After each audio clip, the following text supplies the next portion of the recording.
Welcome to the 2024 Wilder Awards.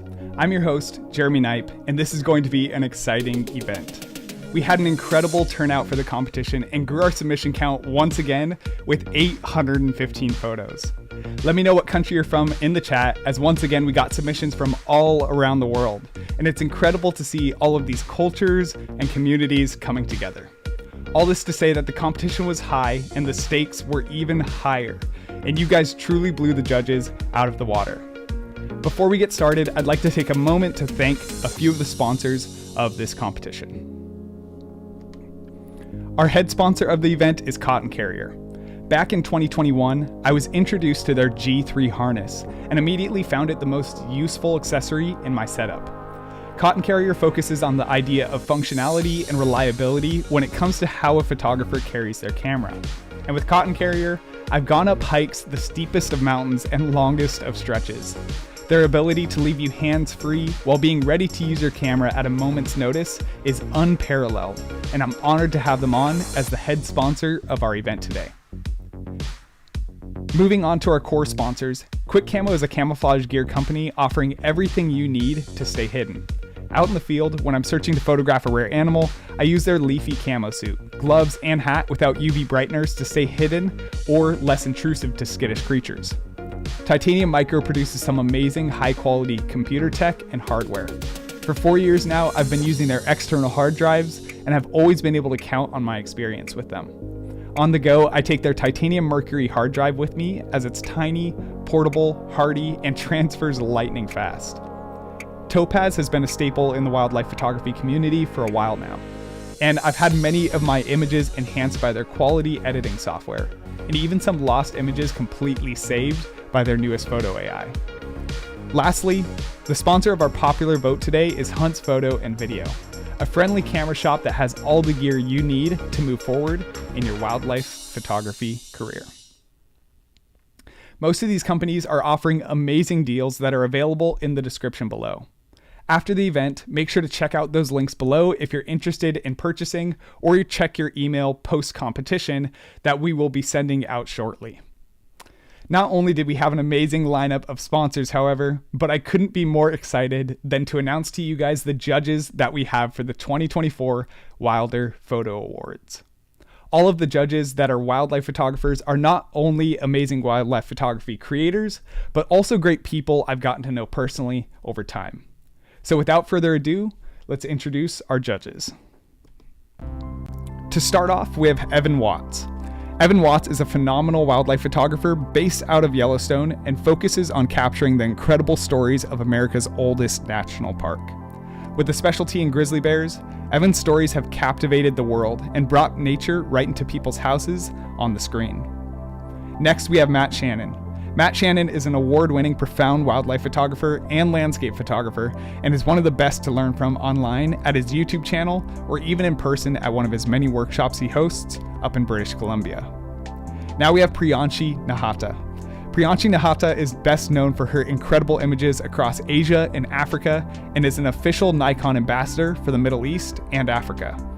Having won international competitions herself and published with major magazines, her eye for capturing nature is experienced. Next, we have Sergius Hannon. Sergius is an incredibly talented wildlife photographer capturing the far north of North America and has actually been a previous winner of this very competition. Both in 2022 and 2023, Sergius placed top 3 in different categories, and we're excited to have on our very first previous winner on today's judging panel. And lastly, we have Jamin Hunter Taylor. Jamin is a wildlife photographer based out of Alaska and known for his stunning images out in the wild, where most of us only dream of going. I'm happy to say that Jamin was an early friend of mine in the hobby, and I'm excited to have him on once again on the judging panel today. To introduce myself, my name is Jeremy Knipe, and I'm honored to be the host of the Wilder Photo Competition. My passion more than anything is to inspire others to appreciate nature and this beautiful art form, and create a wildlife photography community through events like this that connect us to one another and encourage us to become the best versions of ourselves in art and in life.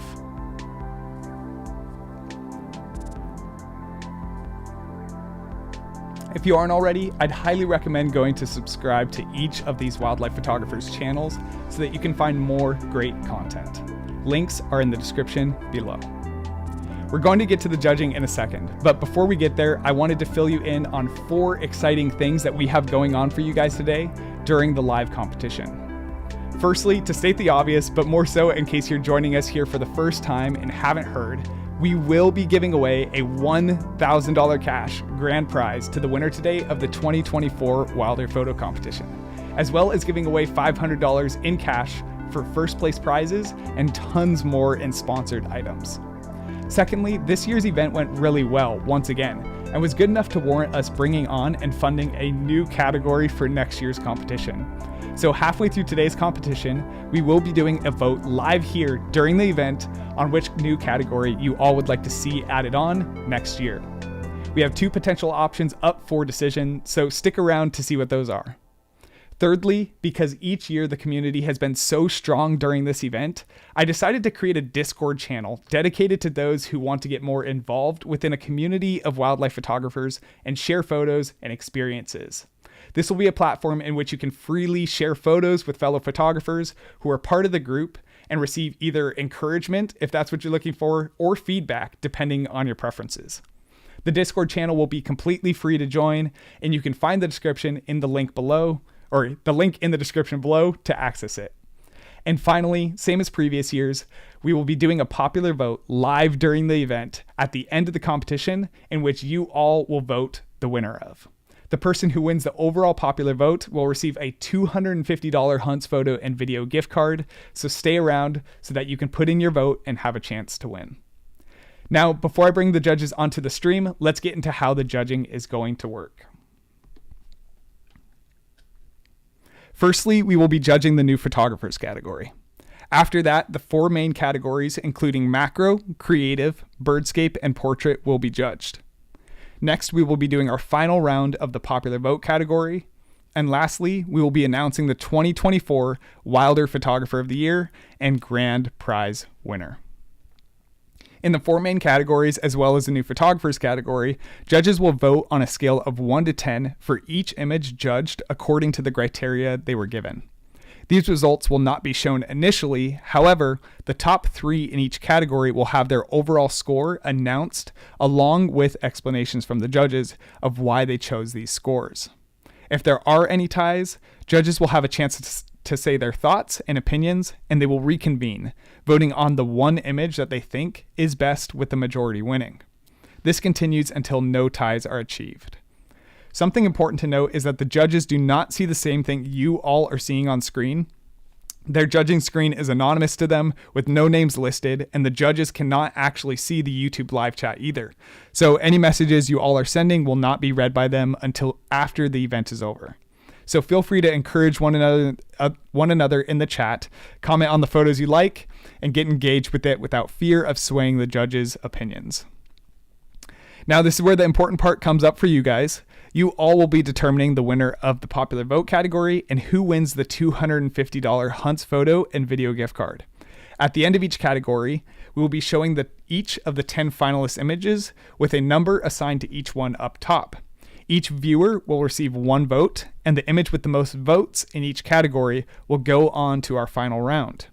If there is a tie, one judge will be randomly selected to choose the tiebreaker. After all rounds have been judged, we will take the 5 popular vote category winners and put them up against each other for one final vote. The person with the most votes here at the end will win the popular vote. All right, everyone, we are about to start the judging, but lastly, I just want to reiterate one more time how amazing all of your images were, and my last hope is for this competition to be discouraging. We had close to 1,000 submissions, and the competition was very tight this year. There were truly so many images I looked through that I could not believe did not make the finalist cut. The caliber of photographs submitted this year was incredibly high, so my hope for you is that you will find motivation to get even better if your image didn't make it, rather than discouragement. Many of the judges mentioned to me that they had a very difficult time judging and easily could have chosen many more to be fit in with the finalists. And so with that being said, in 1 week, I'll be going live here again on this channel to show off the submissions to this event that didn't make it to the finalists and give my encouragement and feedback. Now, if you're familiar with previous years, I had gone through every single photo one by one in the live stream. However, with the amount of time and effort that it took last year with 10 hours of live streaming straight, I will not be doing that again. However, what I am going to do this year is open it up to people who are intentionally wanting their photo to be reviewed by me. So if you submitted an image to this event, you'll be receiving our post-competition follow-up email either later today or tomorrow. And in that email, you'll see a link that will confirm that you'd like to have your images reviewed. Every single person who lets me know through that link that they want their images reviewed on my live stream next week will get it reviewed. But if you don't confirm with me, I will not be reviewing it. And so now I'm excited to bring on the judges to today's competition. Judges, how are you feeling about today's event?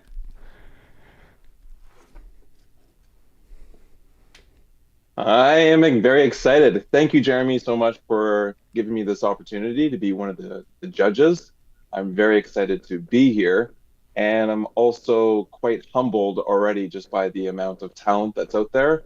And I'm excited to see the steep competition today. And yeah, I just can't wait to get started.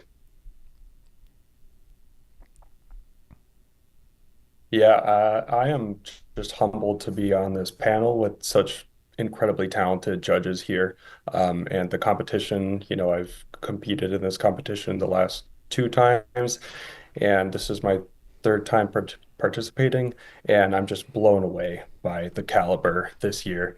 So it's going to be a tough decision for all of us, but yeah, it's just really exciting to see so much talent in this competition. Really excited. Love it. Priyanshi, you're muted. Thank you, Jeremy, for having me here. And I'm very excited to be here among all the fellow panel judges. And the competition has been amazing so far. The pictures have been really good. And I can't wait. I can't wait to see who's going to be winning this. Love it.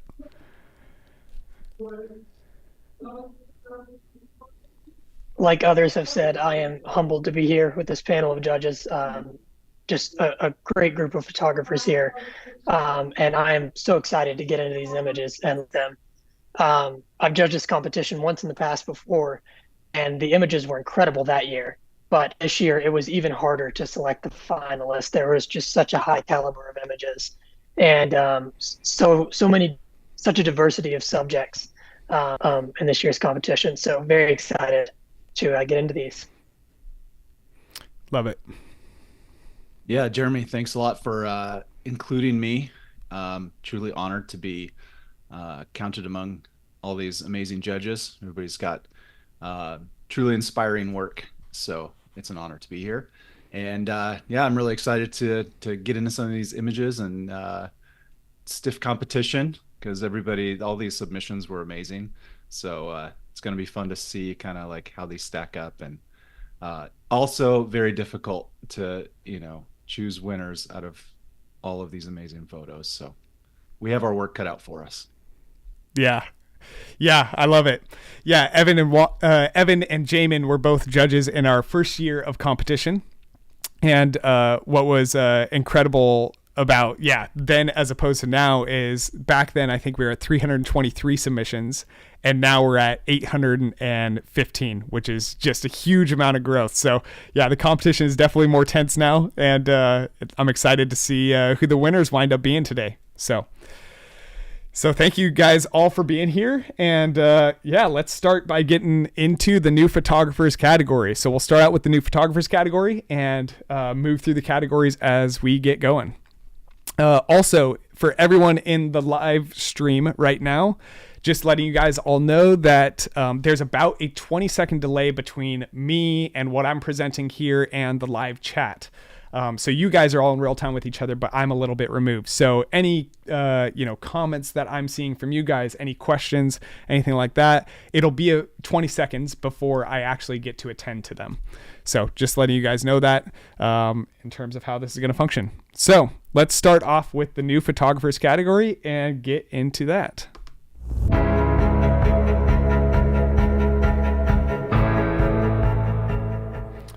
All right. And to start off image number 1 in the new photographers category, we have Nikolai's image of a fox.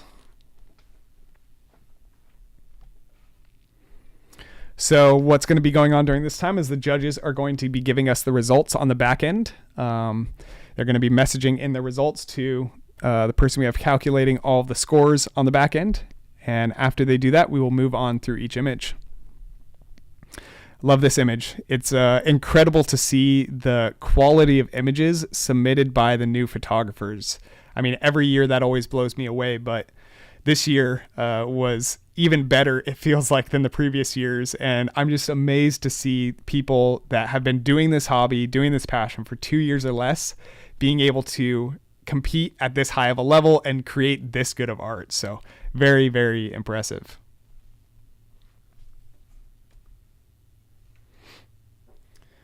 And excited to see so many people in the chat today. Seems like we got people from all around the world tuning in. And that's one of the coolest parts about this competition is how global it is.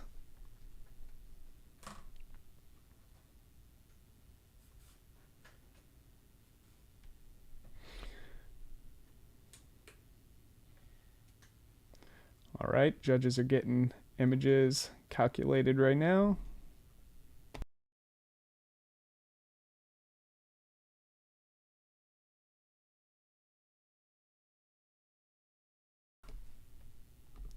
All right, and moving on to image number 2. We have Boris's image of, looks like a chameleon, I believe.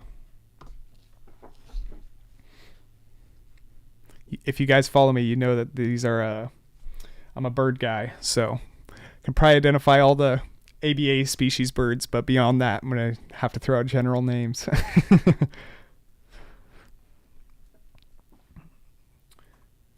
So image number N2. And when you guys are in the chat right now, let us know what you guys think about each image. So as we cycle through each image, let the chat know what you like about it, what stands out to you about it. And ultimately, we want to encourage everyone who's made it to these finals. And we want to, them to get feedback not only from the judges in terms of who's winning and the scores, but we also want to know what you guys think, everyone in the audience.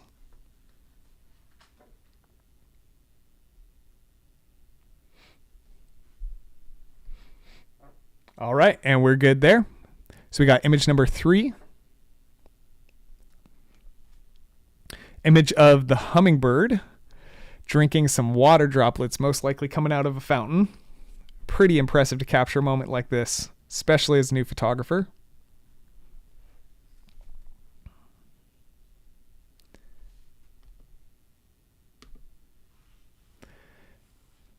Yeah, this is some high shutter speed we're dealing with here and some intense action.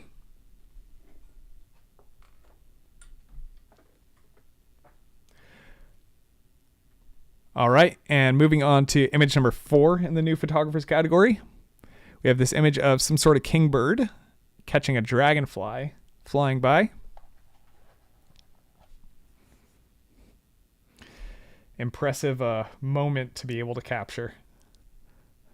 Sometimes some of the moments that are captured on camera that you guys send in, I have to do a verification with quite a bit of them because sometimes I just cannot believe the things that are captured, the moments that are captured, you know, whether that be something like a dragonfly flying by or so on and so forth, and it makes it almost unbelievable as if it was fake.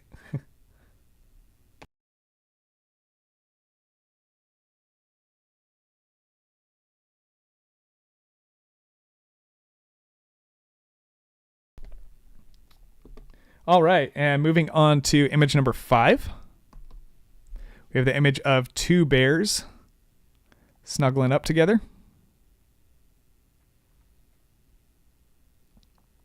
Awesome image here. Looks like we got maybe, some sort of, well, maybe a waterfall in the background. Maybe that's just a birch tree, some sort of white barked tree centering the frame. Got a little bit of foreground element. Such a cool moment to be able to capture.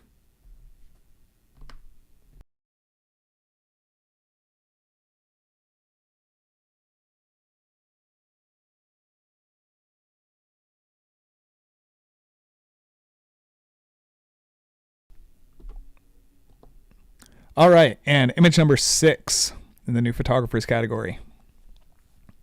We have this image of a buck backlit against the sun. Awesome portrait here.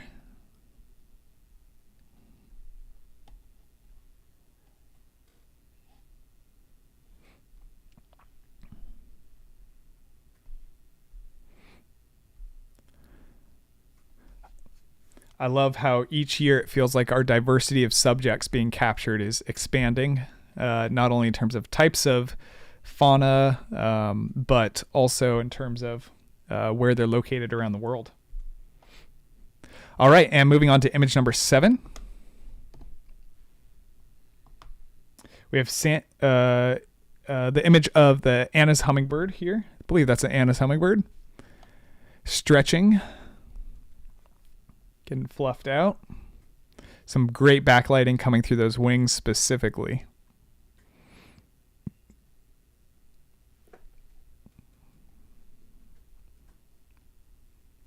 And I love the comments going on in the chat. If you're just joining us, feel free to encourage one another in the chat. Comment on what you like about the photos, what stands out to you, so on and so forth. Going to move on to image number 8. The image of the cormorant with a fish in its beak. Awesome, really nice water level image here. And just a great pose, side profile from that cormorant with the fish just perfectly arched around.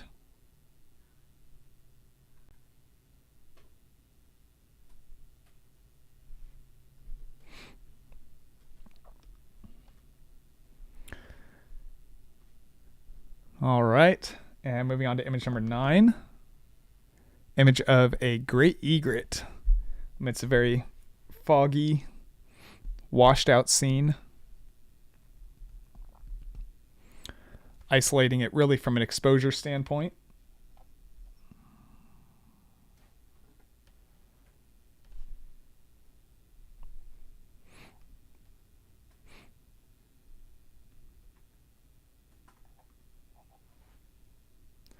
Love it. All right, and moving on to image number 10. And the final image of the new photographers category. Great horned owl stretching out as well. A pretty cool pose that is not too often captured.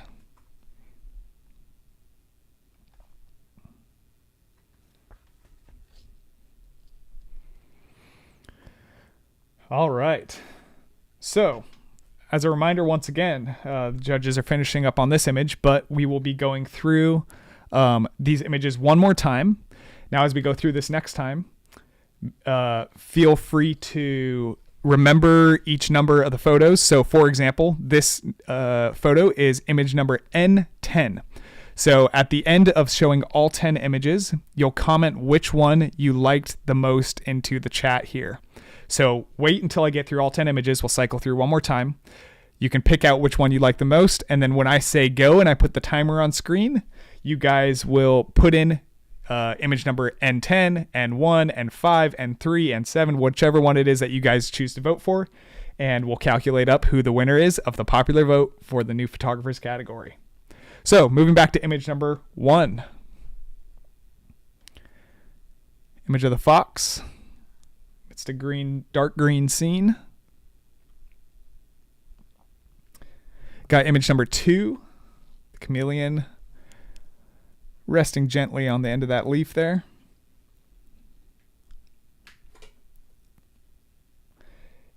Image number 3.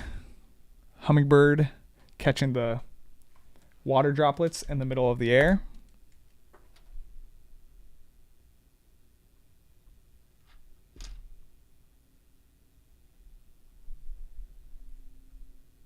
Image number 4, we have the image of the kingbird catching the dragonfly in its mouth. Image number 5, we have the 2 bears.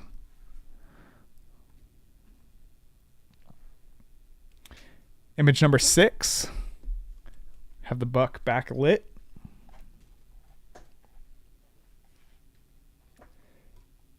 Image number 7, we have the hummingbird stretching against the backlight. Image number 8, we have the cormorant with the fish in its mouth.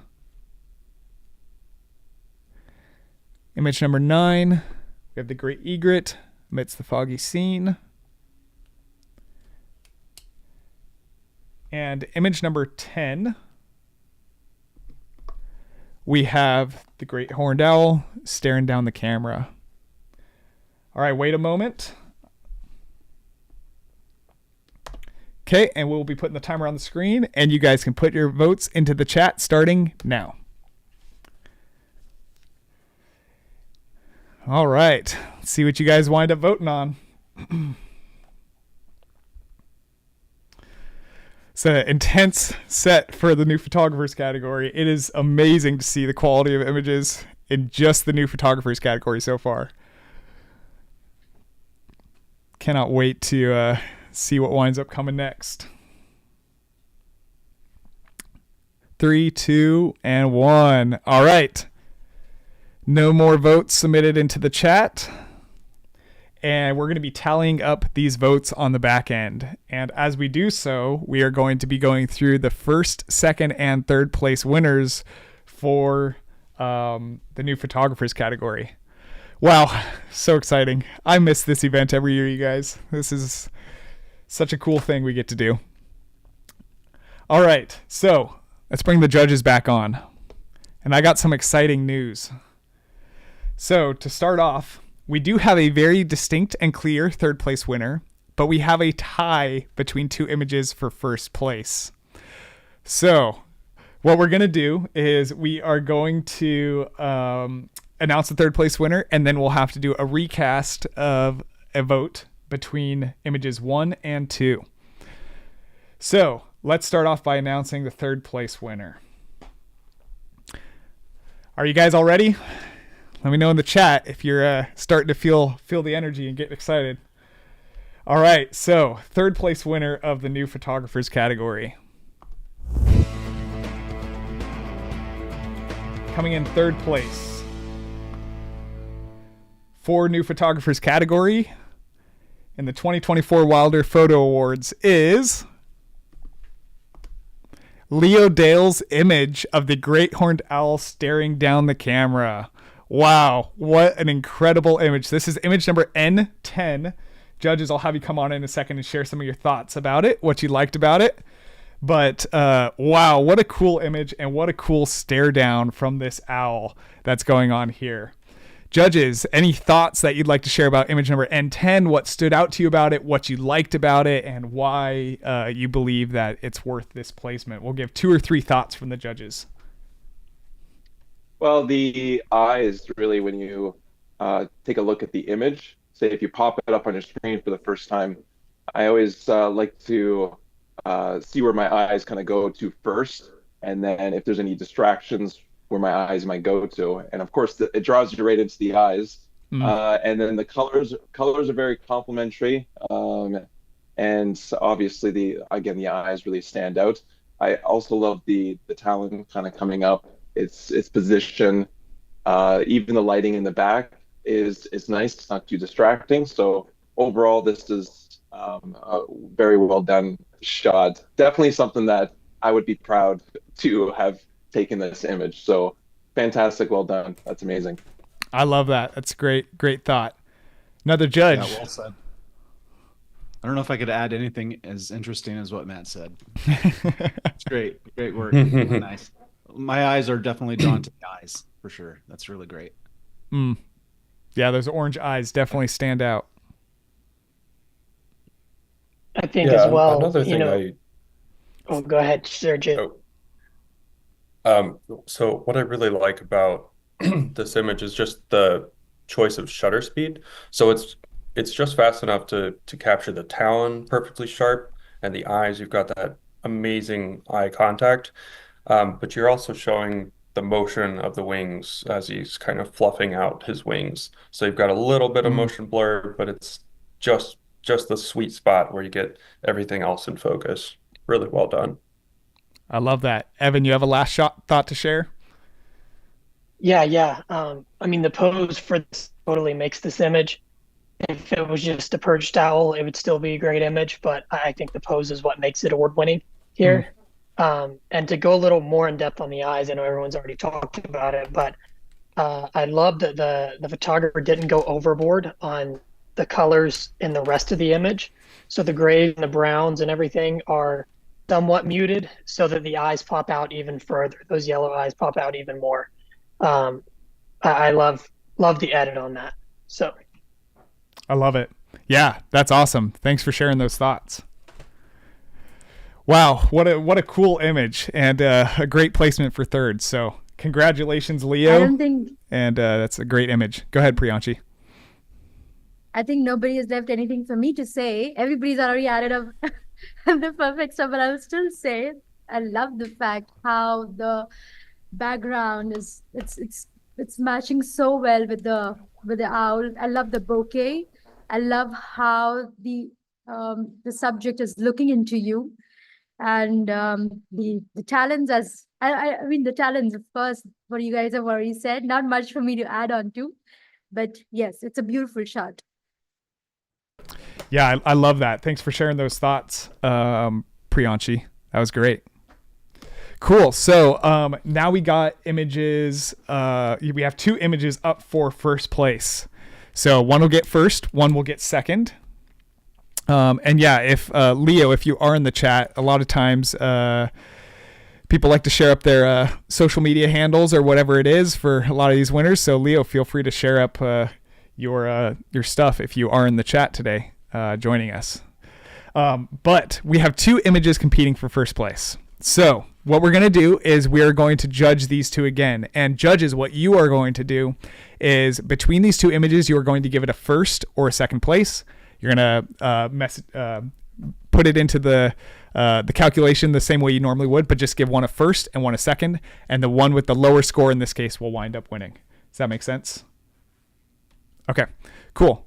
So for these 2 images, we have image number 8 competing, the cormorant with the fish in its mouth. And for image number 2, we have image number 9, the great egret amidst the foggy scene. Ooh, this will be an intense one. So we'll see who winds up taking home the gold here. So while judges are doing that, We have one more fun announcement to make. It's kind of unbelievable, but we also have a tie up for the popular vote. So, in this case, we'll be doing it just as according to the rules. We will have one judge randomly selected, and we will be having them decide between the two popular vote winners. But I'm going to give the judges a moment first to be able to do this first calculation between 8 and 9 to see who gets first. And then once I get the go-ahead on that, we'll pick one judge at random, and we will have them choose the popular vote winner. And I have to say, once you guys find out who the two popular vote winner competitors are as well, I have never seen such a sweep as this. This is pretty crazy. But apparently there were some real fan favorites in the new photographers category. So I love it. If you guys are in the chat right now while we're doing some of these calculations, let me know what your favorite part of this event is. This is our third year doing this. It's kind of hard to believe. The first year that I ever put this on, had no expectations that it would be as big as it was. I was expecting maybe 50 submissions. Wound up getting 323 that first year. And every year it's been growing, and it just makes me feel so honored to be able to host this for you guys and being able to, just put on an event like this in which this community can be so encouraging, come together, and just have such a great time. Ultimately, it's a really, really fun time, but also such a good time of encouragement towards one another. Okay, so it looks like we have got a clear first place winner and a clear second place winner. Wow. Okay, so we're going to announce these first. Oh, I got the timer up on screen. Sorry about that, guys. We're going to announce these first and second place winners. So what we'll do is we will announce the first place winner. We'll talk about that image first, since after that's announced, everyone will know what the second place winner was. So then we'll run through the second place winner comments afterwards as well. All right. So starting off with the first place winner for the new photographers category.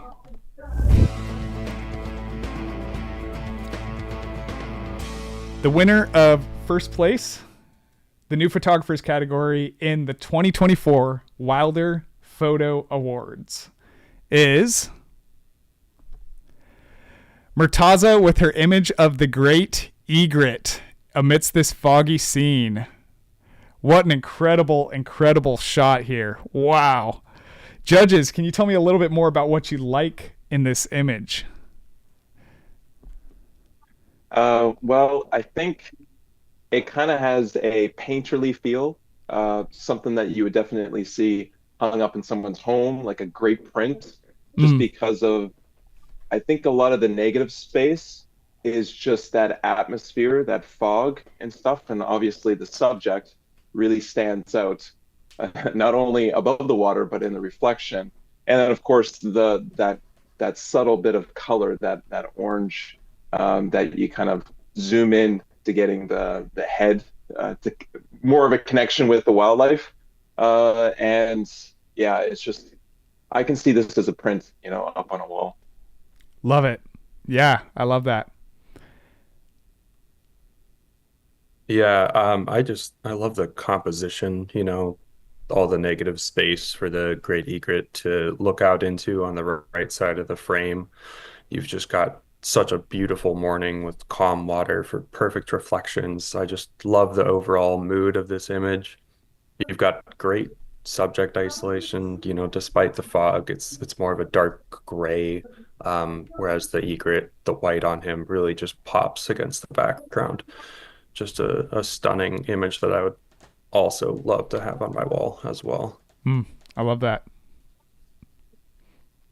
I love the perspective of the shot. Egret is one of the most common birds that you get to see, but this is such a fresh perspective of the subject.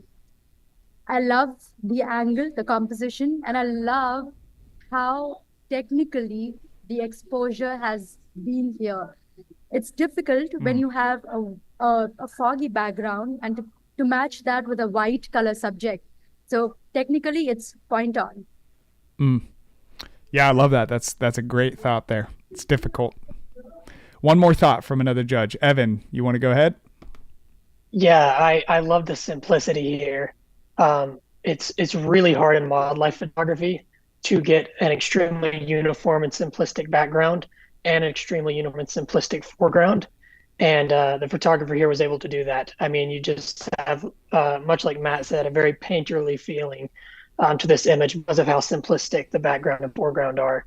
And I think that goes a long way in helping the subject stand out in this photo and really makes the photo. I love it. Yeah, thanks for sharing those thoughts. Congratulations, Murtaza. And wow, what an incredible image. Congratulations on winning the $500 cash prize for this category.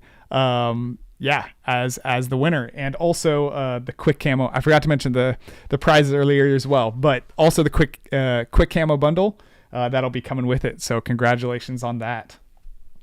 And so that means you all already know, for second place in the new photographers category, we have image number 8 of, oops, that was the wrong one, of John Langton's image of the cormorant with the fish in its mouth. What an incredible image as well. Captured so well at eye level, just a beautiful amount of color in the background, and what a cool pose and action behavior of the moment going on in this image. Judges, do you have any thoughts to share about John's image of the cormorant? Guess I'll go first again. That this is, I feel like I'm in the water actually, taking this shot, and the eye level is just superb. And then that moment, it's almost like the fish is just like, can you just put me down now? Like, what's going on?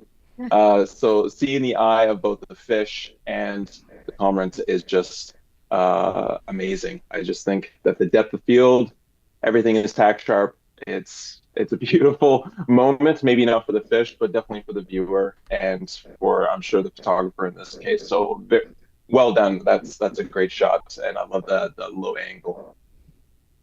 I love it. Yeah, thanks for sharing that. Yeah, it's not often that you get that sharp eye contact from both the predator and the prey. You get that very clear eye shine from both subjects, and you got the water dripping off the beak, and it's just, yeah, it's a stunning image. Just very well done all around. I love the complementary colors in the background with the beak on the cormorant. Just very well done. I love it. Yep.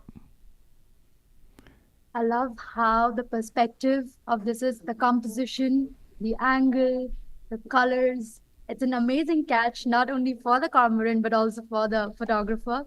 I love how the, the bouquet is forming right below the cormorant, and you see those small, nice rounds just behind the fish. I love the isolation. Overall, technically, amazing shot. Super sharp. Yeah, I love it. Yep, it's difficult. Difficult to get that moment as perfectly as it was. One last thought from a judge. Been there. Yeah. Yeah, it's a really well done shot. I mean, it can be difficult sometimes in the midst of action to be able to compose everything just right and get things, all measured out right. And it came off super nicely, super well done. The low angle is perfect for this. And just to be ready for this shot, for a new photographer, I think that's really impressive to be ready in that moment and capture this level of photo. So well done. I love it. Yeah, thanks for sharing that, Jamin. It is definitely a challenging shot and very well done. So congratulations, John. What a great image. And let me take a moment to, I also realize I apologize. I was getting myself mixed backwards for a second, and new photographers category does not win the $500 cash prize. That is the 4 main categories that we have submitted to. So all the new photographers winners, 1st through 3rd, get the mentorship session and the Lightroom editing course. So this is a unique category as opposed to the other. So I apologize for the miscommunication there. But yeah, everyone had some amazing images. For the new photographers category, I saw that there was a message in the chat about how many images were submitted. It was around, I'm trying to remember off the top of my head, but I believe it was around 180. And so quite a lot of images. So very impressive amount. And yeah, all the people who wound up winning, such a good job for each one of you guys. So congratulations to you three, and just so excited to see how you guys continue to grow and do better and better in your wildlife photography. So with that being said, we have a popular vote winner still to determine of the new photographers category, which is pretty crazy. So what we're going to do is I already had a random selector select a judge, and we have Evan as the one who's going to be picking the winner of the new photographers popular vote, since it was up for a tie in the chat. So the two images that we do have for the popular vote against each other are image number 9 by Murtaza of the Great Egret, and image number 10 by Leo of the Great Horned Owl. In all of the 3 years, well, the 2 previous years so far, I have never seen a 3-way sweep from the same 3 photographers in this type of a way. So this is pretty unique and impressive, but wow, congratulations, you two. You two are doing amazing. So Evan, I'll give you a second to think about it if you need. You give me a thumbs up when you're ready.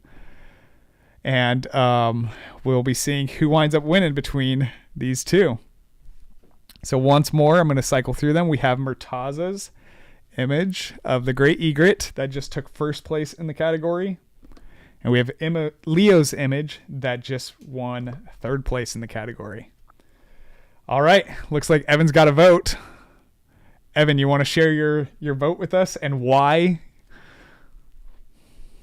Yeah. The pressure is on here. These are both fantastic images. I ended up going with the picture of the egret.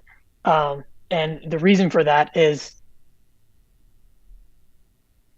about this image, the uniformity and the simplicity of the surroundings are just so hard to capture and make that egret stand out so well. I love the subtle fog moving through the background, adds some atmosphere to it. That still water, the reflection on the water, and then that just pop of color on the orange beak in an otherwise kind of dull environment with mostly grays, whites, and blacks here. It's just such a beautiful and painterly image. And for that reason, I selected it over the Great Horned Owl. The Great Horned Owl is still a beautiful image, but it doesn't have as clean of a background as the egret one does. And I think that's what kind of pulled it ahead for me. Wow. Yeah. Thank you so much for sharing those thoughts. That's a hard decision to make, but I mean, both made it into the top 3. So clearly the judges love both of them a lot, but wow, what a cool set of images. So congratulations, Murtaza. You are also the winner of the popular vote for the new photographers category. So that is I'm trying to think if that's ever happened before for first place to also win the popular vote. I cannot remember off the top of my head. Maybe someone in the live stream can remind me, but yeah, congratulations on that. I see in the chat we got a question about the name. Unfortunately, they're all tied in right now in the live stream. But also, just for anyone watching, the judges are not seeing these names on their end.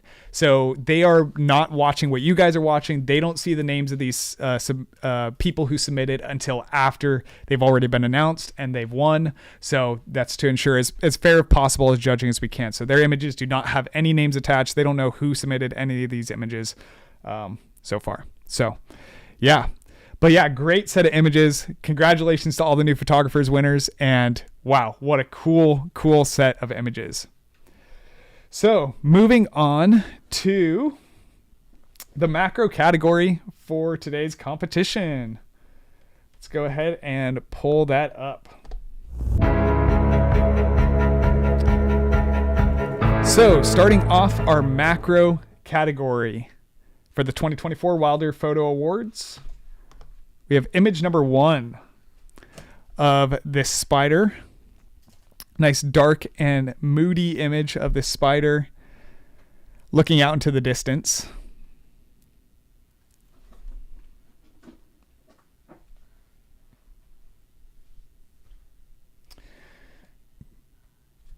Now, Actually, judges are still going through this image. What I like about this one is I love the dark kind of moodiness and the isolation of this macro subject here. It's a great image here. And image number 2, we have the image of locust, some sort of locust it looks like, coming out of the white flower with this intense purple center. Great image here as well.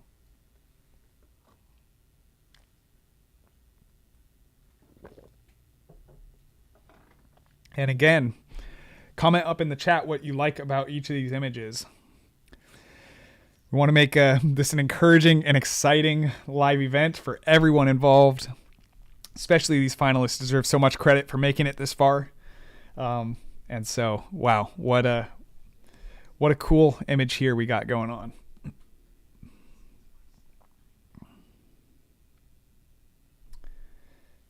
And moving on to image number 3. We have this image here, an intense macro close-up of some sort of flying insect. I can't tell if that's a fly. My my insect knowledge is very, very low. If you are in the chat and you have any of these finalist images up, you can always comment more details so that everyone else in the chat kind of knows more about your image. It's always fun to hear some of that.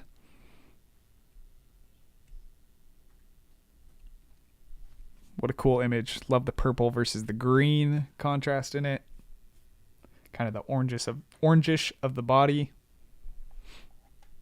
All right, moving on to image number 4. We have the image of some sort of flying insect perched upon a nice little bouquet of leaves here on the top of a stem.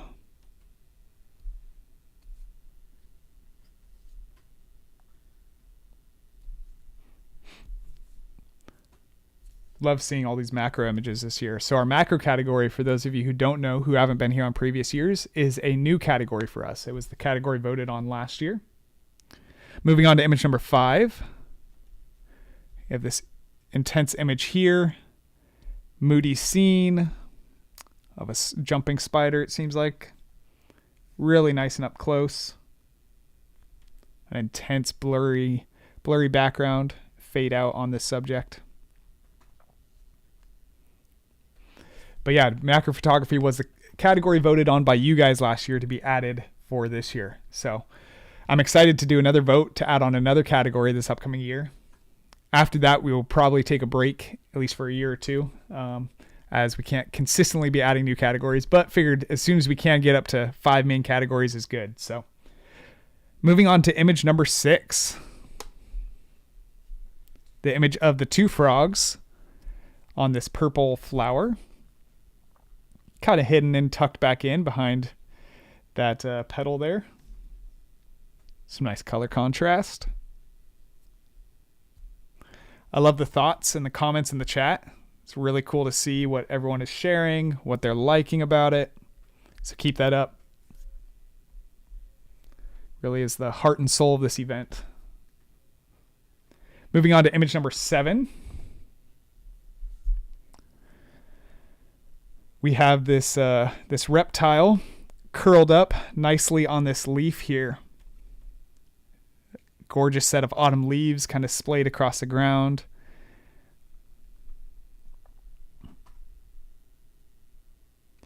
And this beautiful kind of curl on the subject stands out really nicely against the leaves in the background, even with everything in focus.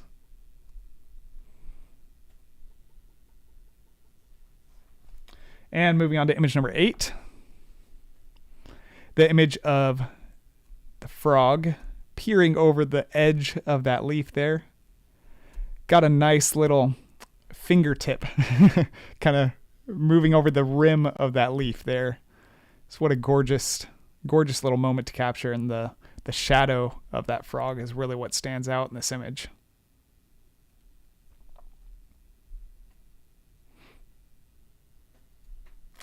And moving out to image number 9. We have the image of the bug here sipping from the nectar of the flower.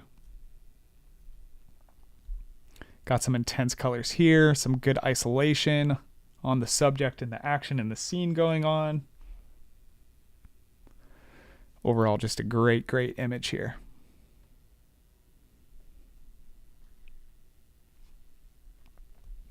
And finally, for our last image of the macro category, image number 10, we have of the bee perched and seems like resting or sleeping upon this yellow flower or leaf here. Beautiful color gradient in the background, going from yellow to green. Some great isolation on the subject and a cool moment to get to witness.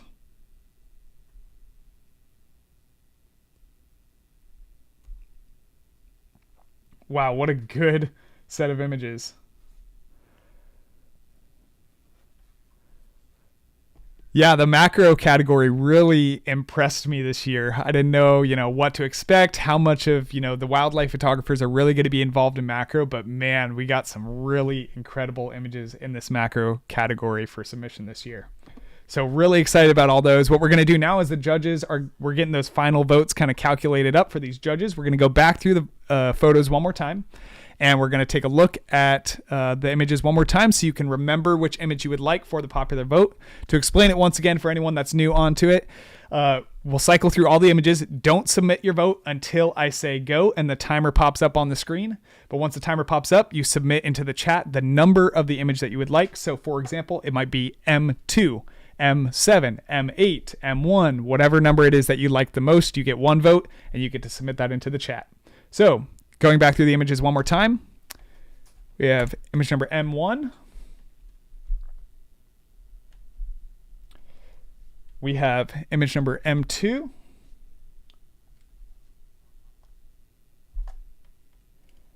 And we have image number M3.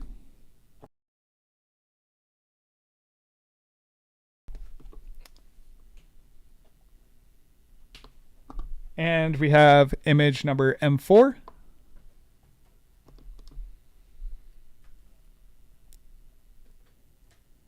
And image number M5.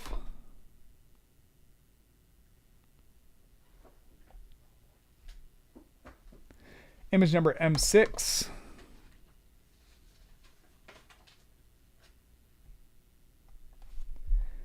Image number M7. Some hard choices here, guys.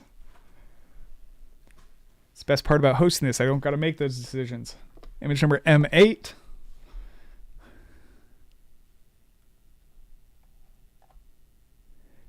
Image number M9. And finally, we have image number M10. Hold off to submit your votes. I will pop up the timer in just a moment.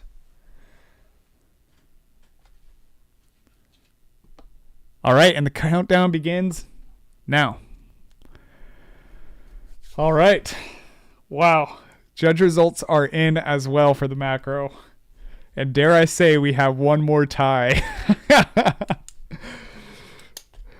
15 seconds left on the timer for your popular vote submission. Wow.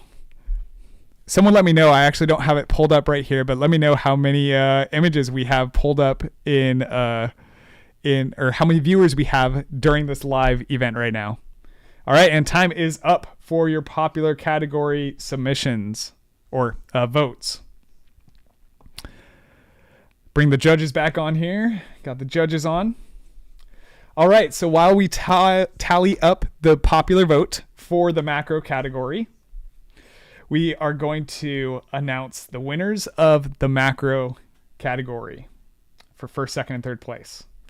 Now, we do have a clear and distinct first place winner for the macro category. However, we do have a tie for second and third place. So what we're going to do is we're going to show these two images and the judges are going to do the same thing as last time, vote either first or second place according to which image they think is better of the two. And then the lowest score in this case will win. So for the first image in competition for second place, for the macro category, we have image number 5. of the jumping spider in this dark, moody scene, this beautiful, shallow depth of field, just engaged with the eyes there and the jaws of this jumping spider. What a cool image. Thanks, Klaus, for that input. 132. It's a good amount. Glad to have that many people in this event right now. 132 people watching. And of course, it's people cycling in and out. So at one moment, 132 is not bad. What a cool image here of this jumping spider. And image number 2, sorry, I forgot to tell the judges that. My apologies. Image number 2 is image number 7. So we have the image of the reptile. If that person is in the chat, let me know what that reptile is, the specific species. But curled up on that autumn fall leaf, that beautiful background of leaves. Just what an incredible shot. So cool to see. Looks like we got 152 actually watching the live stream right now. So that's pretty cool. I think that's probably the most we've had at one moment. I think last year the high was 130 something. So 152 is a pretty solid amount. Red-backed salamander, it looks like. Someone commented up in the chat. So very cool. All right, I'm going to show them one more time as we're getting those judge results calculated.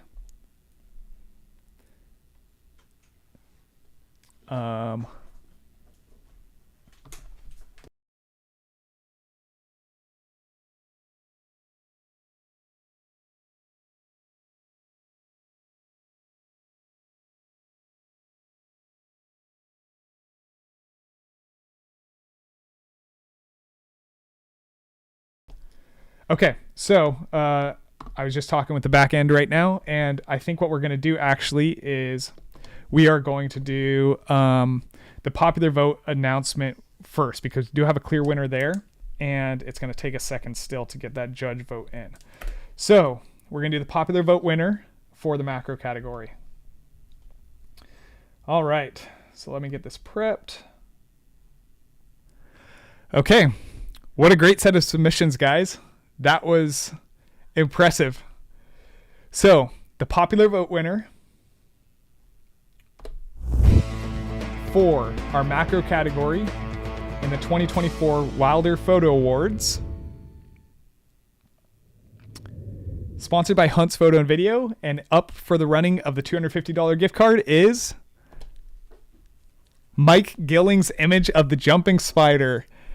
Just what an incredible image here. Man, this image is so engaging, and it is so cool to see just such an intense shot of a small, tiny subject like this. So congratulations, Mike. That is just an awesome image. And Mike Gilling is actually the grand prize winner of last year's competition. So he took home the gold for the whole event last year. So no surprise to see him back in this year's competition and with a good placement. So congratulations, Mike.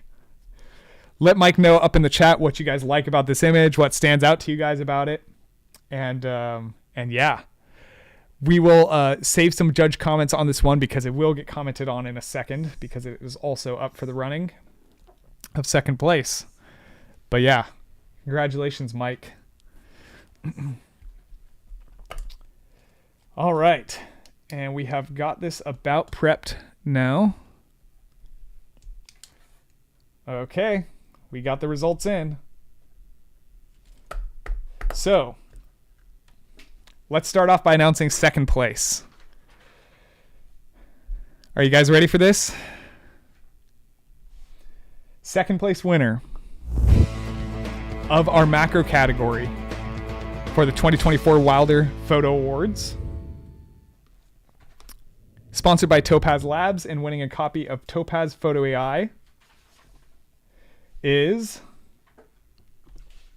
Aidan McCarthy's image of the salamander on the autumn fall leaves. What a cool image here. Man, this image is just so unique and nicely composed. The curl that we have of the subject in this image curled up on that leaf, and then the beautiful kind of splay of leaves down there, and the amazing amount of color that we're receiving in this image just is phenomenal. Judges, do you have any thoughts that you'd like to share about Aiden's image number 7 in the macro category?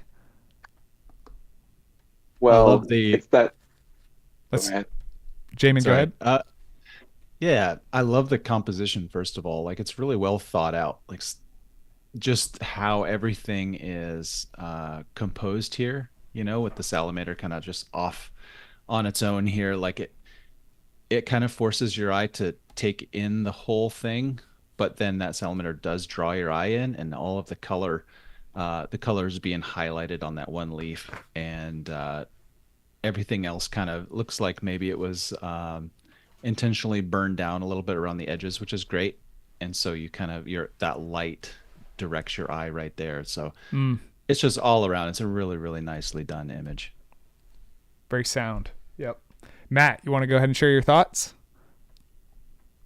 Well, I was going to say, if you're able to zoom way in on this image, which I'm doing right now, I can see all the little details of the leaf, as well as the salamander. It's got all of these unique little spots and patterns along its whole long back, and the detail is just incredible. It's one of those images that I think I talked about printing earlier. If you were to print this huge so that you can actually get closer, actually feel like you can see and feel the texture of the leaves. There's even a little bit of water that's around the salamander here that gives some shine and reflection to it. So as far as detail, of course, the colors and everything, and it being fall right now, I just pulls me right in. I really enjoy this image. It's so well done. This is fantastic. I love it. Yeah, thanks for sharing those thoughts. We have one more judge wanted to share their thoughts. Yeah, I love this image as well. Like others have said, the colors are just fantastic. With it being fall right now, it's very fitting. And I love the subject is able to stand out on that leaf, because you have the brighter leaf around the subject and then a slightly darker subject. And you also have some of that like water glistening on the subject that helps it to stand out. But at the same time, this photo showcases the camouflage of this particular subject with like the splotches on its back and that orange. They look extremely similar to like the brown splotches on the leaf that it's on. So it showcases a little bit of like how this subject uses camouflage as well, while also still standing out in the image, which is obviously what you want. Well done. I love that detail. I love it. Yeah, thanks for sharing that.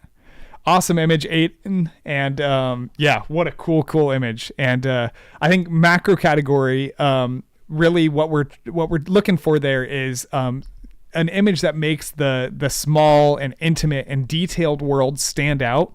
And part of that is the subject, but also the subject amidst the scene. And so I love how Aiden's image captures so much detail and intimacy of this image, and it makes you feel as if you're immersed in this small world, even if his subject composition is a little smaller. But yeah, great photo, Aiden, and congratulations on taking home second place. So that means you guys all know who the third place winner is. Third place winner of the macro category for the 2024 Wilder Photo Awards, and sponsored by Titanium Micro, winning a 1 terabyte external hard drive, is Mike Gilling's image of the jumping spider. So congratulations, Mike, on not only winning the popular vote for this category, but also on winning third place in this category. Judges, do you have any thoughts you'd like to be sharing on Mike's image? Image number 5. Yeah, man, I just can't believe the detail in this image. Zooming in far into his eyes and seeing the reflections of the spider's hair. It's just unreal. Like we're seeing a, whole different world from close up, and it really does a great job showcasing the spider's life. It's pretty incredible. Mm, yeah, I love it. Yeah, The this. colors. Go ahead, Matt. So I'll I'll go this time. I find the colors are quite phenomenal with the whole scene. So of course the I don't know if it's a reflection of the room as well in kind of those eyes, giving that sort of brass, that bronze sort of look. Um, but the overall tone of everything, because of course the detail and stuff that pulls you right in with the eyes and all of those little hairs and stuff around the spider. And this is something that I've never done. I've never done macro like this, and I would love to do some shots like this. So when I talked about being humbled, I'm looking at something that I am just amazed by. So well done, Mike. Mike, you did it again. Thank you. Love it. Yeah, some good thoughts. Jamin, you want to share your thoughts? yeah, this one really jumped out to me. It drew me in first of all when I first took a look at it.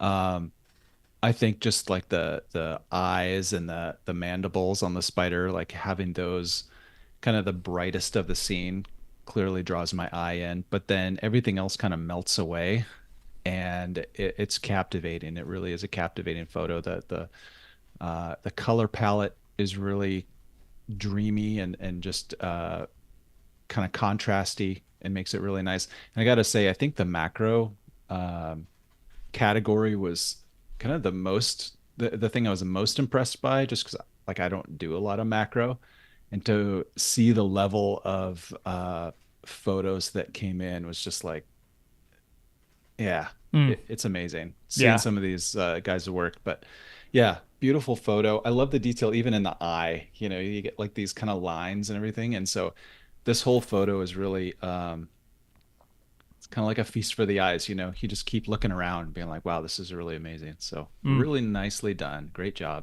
I love it. Yeah, thank you for sharing that, Jamin. Awesome. Well, congratulations, Mike, on winning third place in the macro category. And now for the moment you guys have all been waiting for. The first place winner of the macro category. Wow. Okay, let's see who winds up being the winner of this one. So, for the 2024 Wilder Photo Awards, in first place for this year's macro category, sponsored by Quick Camo, winning $500 in cash and a Quick Camo gear bundle, is Aidan McCarthy's image of the frog, image number 8 of the frog leaning over the rim of the leaf there, and with his finger stretched over the silhouette and shadows of the frog against that leaf. What an incredible, incredible image. And am not surprised at all that this took home the gold for this category. So congratulations, Aiden. Looks like you got not only second place, but first place as well out of your 2 finalist images that made it into this category. Made it in this category. So congrats, Aiden, and what a great image. Judges, do you have any thoughts to share on image number 8 by Aiden McCarthy? Yeah, I mean, I love this shot. The the light, um, sort of the backlight on the frog, the composition per se, the colors. It's nice bright green, and even then the red of the frog just stands out. Your eye gets drawn because of the line. So yeah, I love this shot. It's Yep. like a peekaboo. Yeah. Feels like there's a lot of emotion in this image. I love it. Yeah.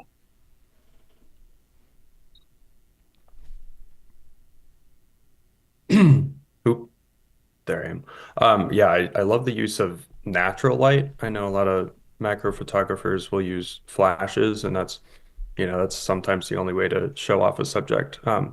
But just working with the natural light in this scenario, I think works really well because you're just getting kind of the subtle silhouette shadow, I guess, of the frog, and it's less of a literal photo where you don't see the whole thing, and you just get the little face peeking over, and it's just really captivating all around. Yeah.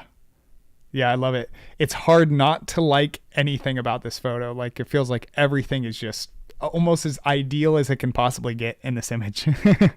Do we have one more judge thought? Evan, it looks like you want to share it. Yeah. What I love about this image is the unique perspective. So generally with wildlife photos, you're seeing a photo that is from either above or from eye level with the subject. Rarely do you see someone get below the subject and shoot at it. And I think that really did a lot for this photo. If this was at a photo that was, kind of at eye level with the frog, it would still be a great photo. It wouldn't have that shadow that we see underneath of the leaf. It would be missing a lot of what makes it such a special and an award-winning photo. So great job on the perspective and kind of thinking outside of the box for this image. Really well done to the photographer. I love it. Yeah. Congratulations, Aiden. What an incredible image. And congratulations on winning first and second place in this category. And congratulations to Mike winning third place. So what a cool lineup of macro images we had this year. You guys really impressed me quite a lot. And it was a great first year for having a macro category. I couldn't have asked for much better images than what we wound up getting. I was a little bit, I guess, not worried, but, skeptical of if we were really going to get the quality of images that we get in the other categories, being a newer category and not knowing how much of the audience really does macro. But man, there were some fantastic images. So great job, guys. So that concludes our macro category. We're moving on to the birdscapes category next. This will be our last category before we have an intermission. We have a short 5-minute intermission after. So sit back, relax, and we'll do one more category before we get into that final or get into the submission or intermission. Get my words jumbled.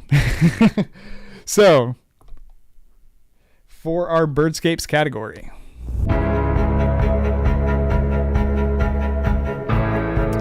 starting off our birdscapes category with the first finalist image number 1 of the swallow perched amongst a sea of barbed wire.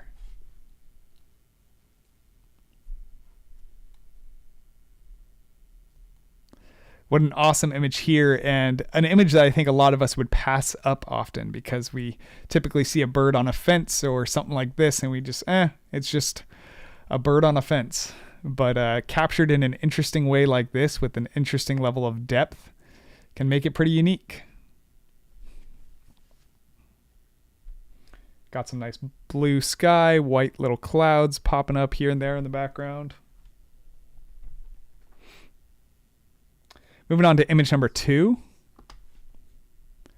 We have the silhouette of, it looks like some sort of eagle, maybe a vulture. It looks about that size. If that person is here in the chat, they can let us know. But with a smaller bird, possibly a songbird, flycatcher, some sort of bird like that, flying up and harassing him. If you're a bird photographer, you've seen this type of scene many times. Isolated perch. Got the stare down between the two of them. Definitely could be an eagle with a mockingbird, like was mentioned in the chat. Could be an osprey. All right, moving on to image number 3. Got an image of a bluebird out in a snowstorm.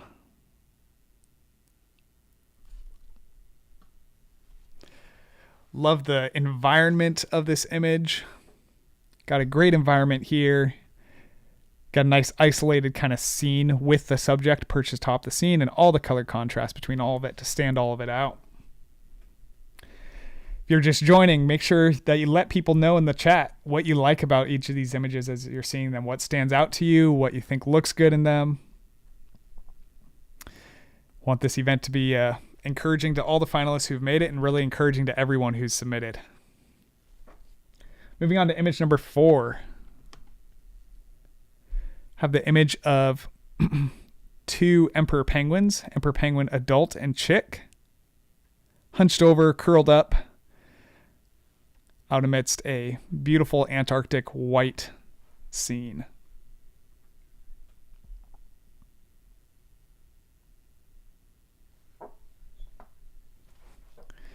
Love these images that are being submitted that have made the finalists.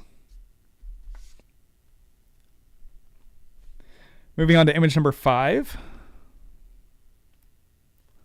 Have an image of a heron far out in the distance, heron or egret,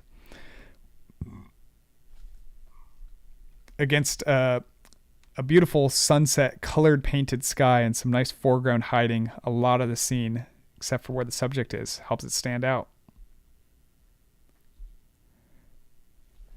Great image here. Moving on to image number 6. We have two small birds off in the bottom left corner amidst a foggy scene with just a gorgeous set of sun rays coming down from the top right corner. Some mist coming off the water. Great image.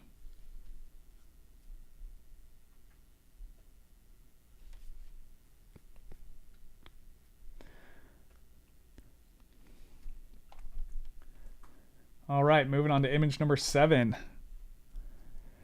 We have this image of a beautiful landscape scene here. Mountain far off in the distance in the background. Gorgeous, stunning sky. And then this gnarled, kind of dead tree as the focus of the image with a bird perched on top of it. And a beautiful grassland stretching out behind.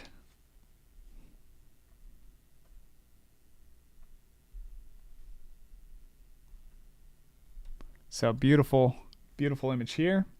Moving on to image number 8. Glad to see you've joined us in the chat, Aiden. Congratulations on first and second.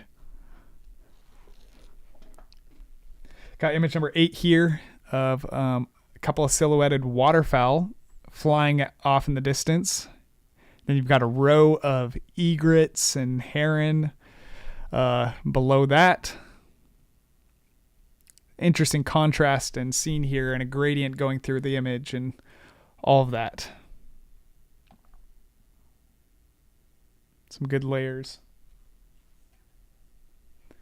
And moving on to image number 9,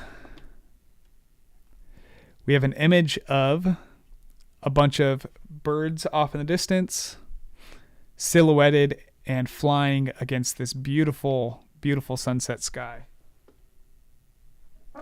I believe these were sandhill cranes. That's what was mentioned.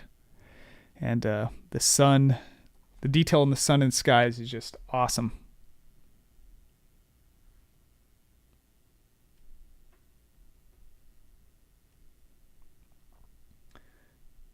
Judges are wrapping up their votes.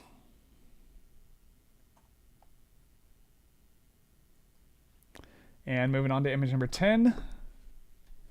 We have the image of common yellowthroat amidst an interesting kind of circular frame of branches and twigs, singing off to his heart's content.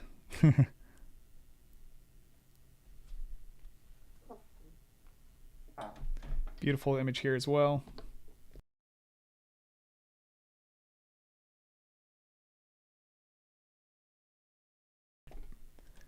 All right, and the judges have finished judging their results for this category.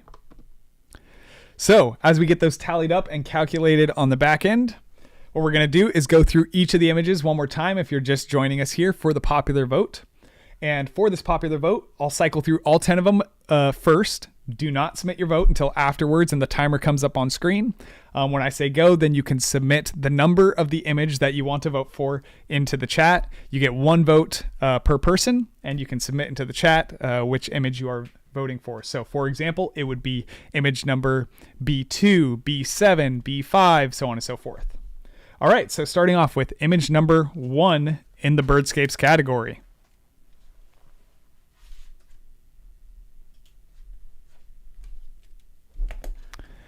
And image number 2. Remember these numbers up on the top right corner if you like them.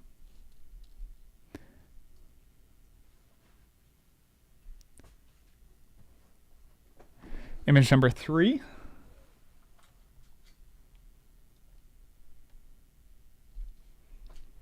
Bluebird in the snowstorm. Image number 4. 2 emperor penguins hunched over.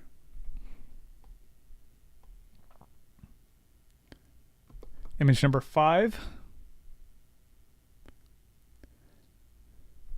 Heron or egret out in the distance against a beautiful sunset scene. Image number 6. 2 songbirds against the sunbeam coming down from the top corner. Image number 7. Got that beautiful mountain behind the gnarled tree and bird silhouette. Image number 8. We have the waterfowl and egret silhouettes. Image number 9, we have the sunset with the crane silhouettes flying out in the distance. And image number 10, we have the common yellowthroat singing in a frame of branches. All right, and it is time to submit your votes. 30 seconds.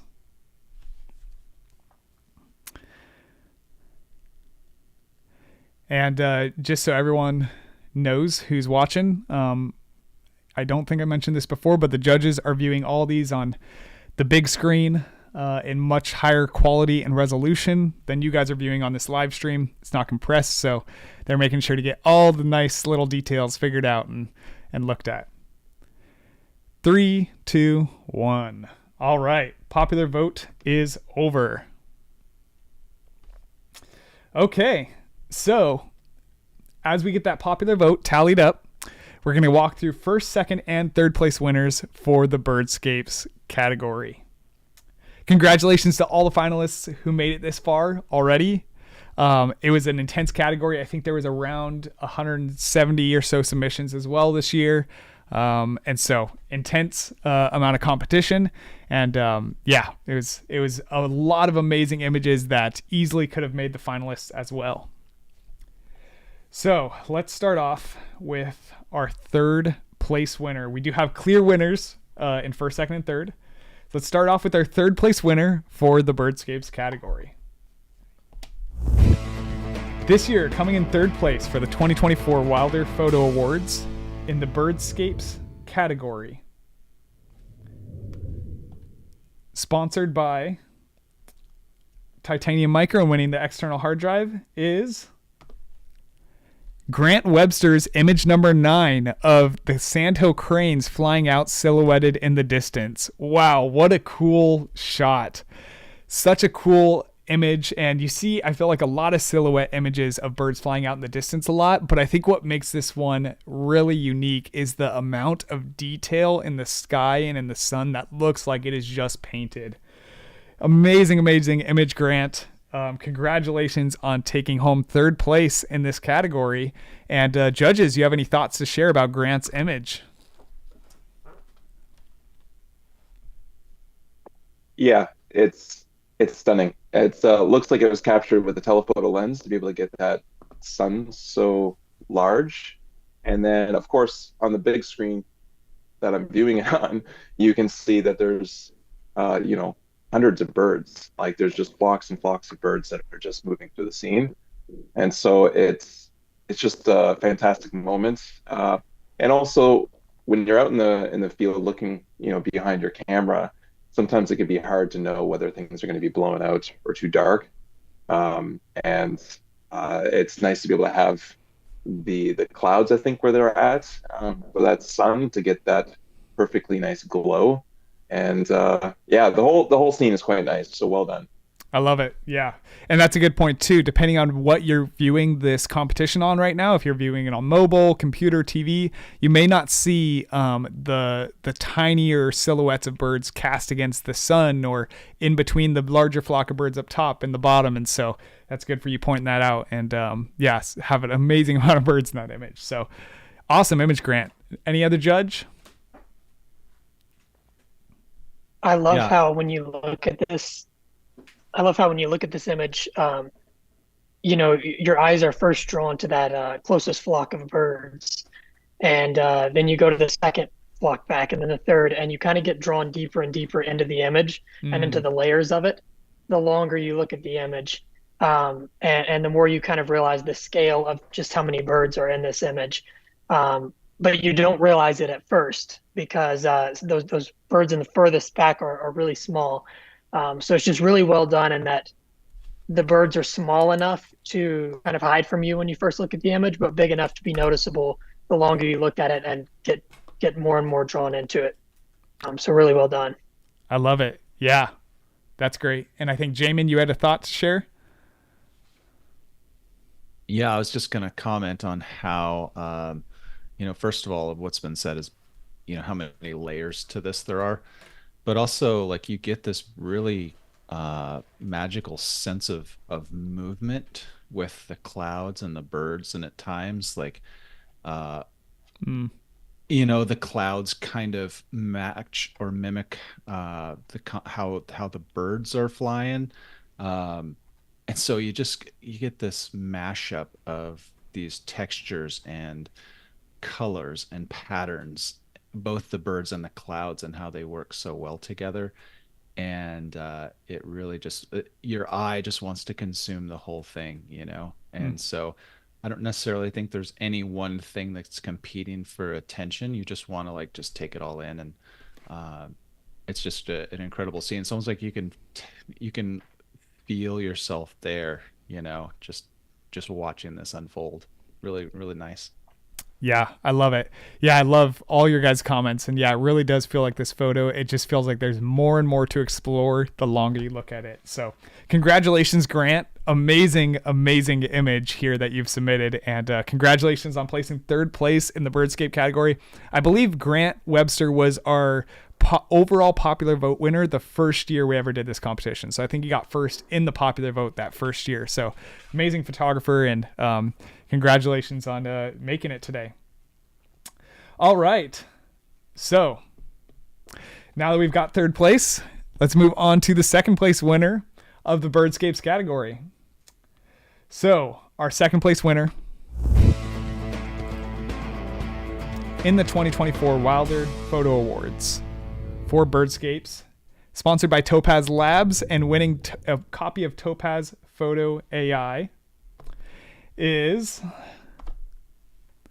Ganapathi's image of the heron out in the distance. Image number 5 with the beautiful, beautiful sunset painted sky.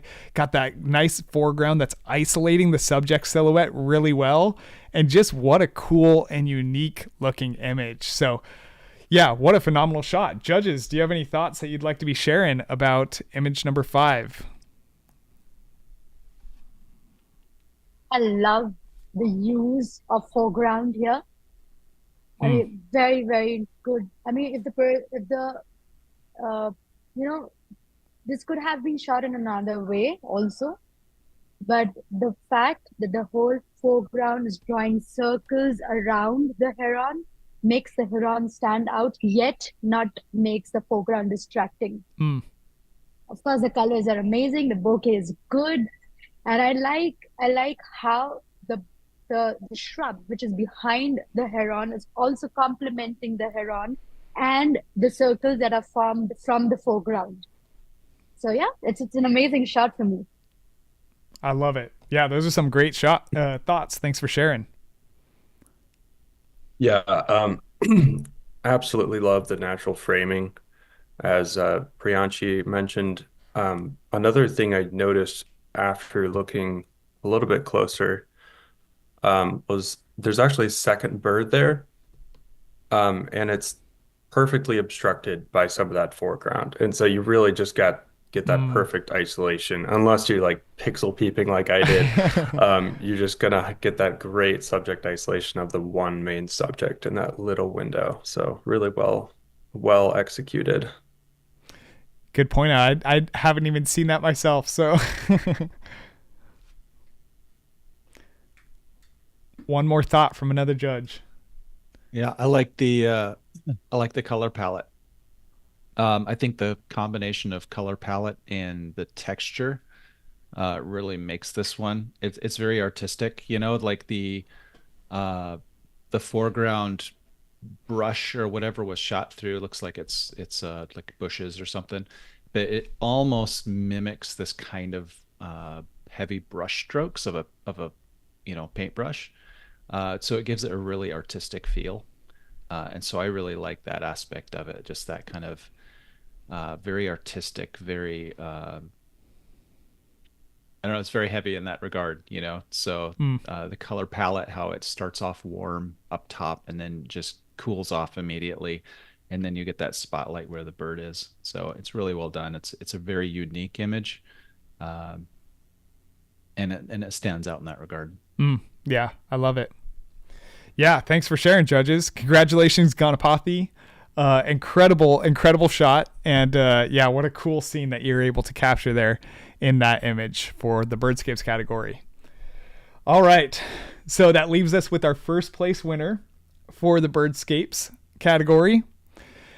What an incredible set of images submitted this year to the competition. And man, it was intense, it was tight, but there was a clear winner for the birdscapes category. And the winner for the birdscapes category for the 2024 Wilder Photo Awards, sponsored by Quick Camo, winning $500 in cash and a Quick Camo gear bundle, and up for the running of the grand prize is image number 4 by Andrew McDonald of his 2 images of the emperor penguins hunched over side by side in this isolated moment in Antarctica with just this beautiful whitewashed scene all around them. So beautiful shot by Andrew. Great isolation, great interaction that's going on here, and amazing image. So congratulations, Andrew, on winning. Judges, do you have any thoughts you'd like to share about image number 4 by Andrew? It's a perfect hiking. You go. You go ahead. It's okay, Matt. Go ahead. Oh, we're all going to say great things, I'm sure, because this is fantastic. Now, a lot of the times in my photography sort of learning when I went to, for some school and stuff, we always talk about having groups of threes, or like odd numbers are very complementary. It surprised me. I looked at it and I was immediately drawn in to just loving the atmosphere, the negative space. I talk about prints and stuff because I think where I would love all of my photography to go is to something that I would be proud to have in someone's home. And this is one of them where I've got just enough little color there from the adult and the young one looking down. I don't know. It's just a precious moment. I think it's amazing. So well done. I love it. Yep. Phenomenal image and great thoughts. Another judge, one more judge. Go ahead. Just adding on to Matt. For me, this image is absolutely amazing because it breaks so many rules and yet it just captivates you. If I say the photo can be divided easily into half, which we generally don't do, but yes, it can. And it's still, if after dividing the photograph into half, each part stands individually amazingly. The whites can still stand out, which is a brilliant exposure. It's the most difficult part when you're doing high key, because when you're doing high key, it's easy to overlap the whites and whites, but here it just stands out. There's emotion. It's a fantastic shot. I just love this. Yeah, good job. Yeah, I love that. Those are some great thoughts shared. I like your critique better, by the way. So one more judge want to share their thoughts. Evan, go ahead. Man, just absolutely. Oh no, you're good. Go ahead, Sergius. Evan. Well, I love the mirroring happening in this. It's I don't really know the right way to put it, but it's almost like the chick is looking into his future. Like this is It's showing the whole life cycle of the Mm, emperor penguin with just all the crazy rough conditions that they have to suffer through. But if the parents are diligent enough, then eventually that chick is going to grow up into a big, strong emperor penguin, like it's well, I assume it's its mom here. But I guess I don't know that for sure. hmm. But just yeah, visually captivating. It's just got so many levels to it that are all making it such a phenomenal shot. Great story being told. Yeah, I love it. Evan, did you have a thought you wanted to share as well? Yeah, yeah. I was just gonna say, I love when a wildlife photo invokes emotion, and I feel like this photo does that really well. You kind of immediately sympathize with these penguins in this just whiteout blizzard, heads hung low, just they're defeated by this weather, and the kind of mirroring, as others have said, of the two penguins, the parent and the young, um, and it's almost like you expect the young to be head hung low, defeated in this weather, but Aaron is like, oh yeah, like this sucks. And so you feel that sympathy for what they're going through, and for me, it just immediately evoked emotion, um, because of the poses on these penguins. So I love that about this image. Mm. Yeah, amazing, amazing image, Andrew. Congratulations on taking first. And yeah, what a story being shared in this image. What a feeling of just filled with so many different emotions in this image. And so, congratulations on taking home the gold here in the birdscapes category. So, phenomenal, phenomenal shot. All right. And actually, give us 1 second.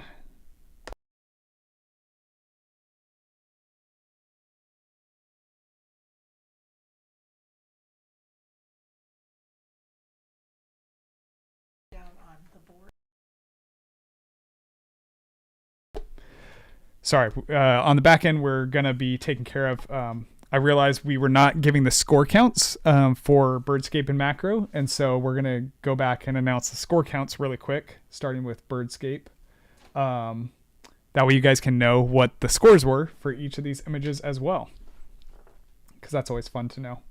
So give us about 30 seconds, and we'll have those prepped. Birdscape first. Okay. Yes.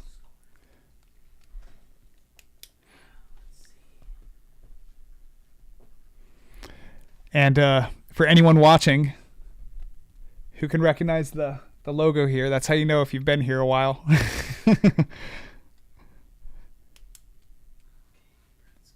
I decided I had to wear this hat today. I couldn't not do it.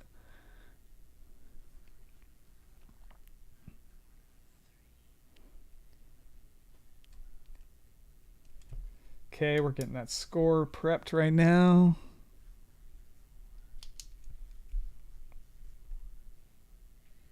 Okay, Birdscape on top. Okay.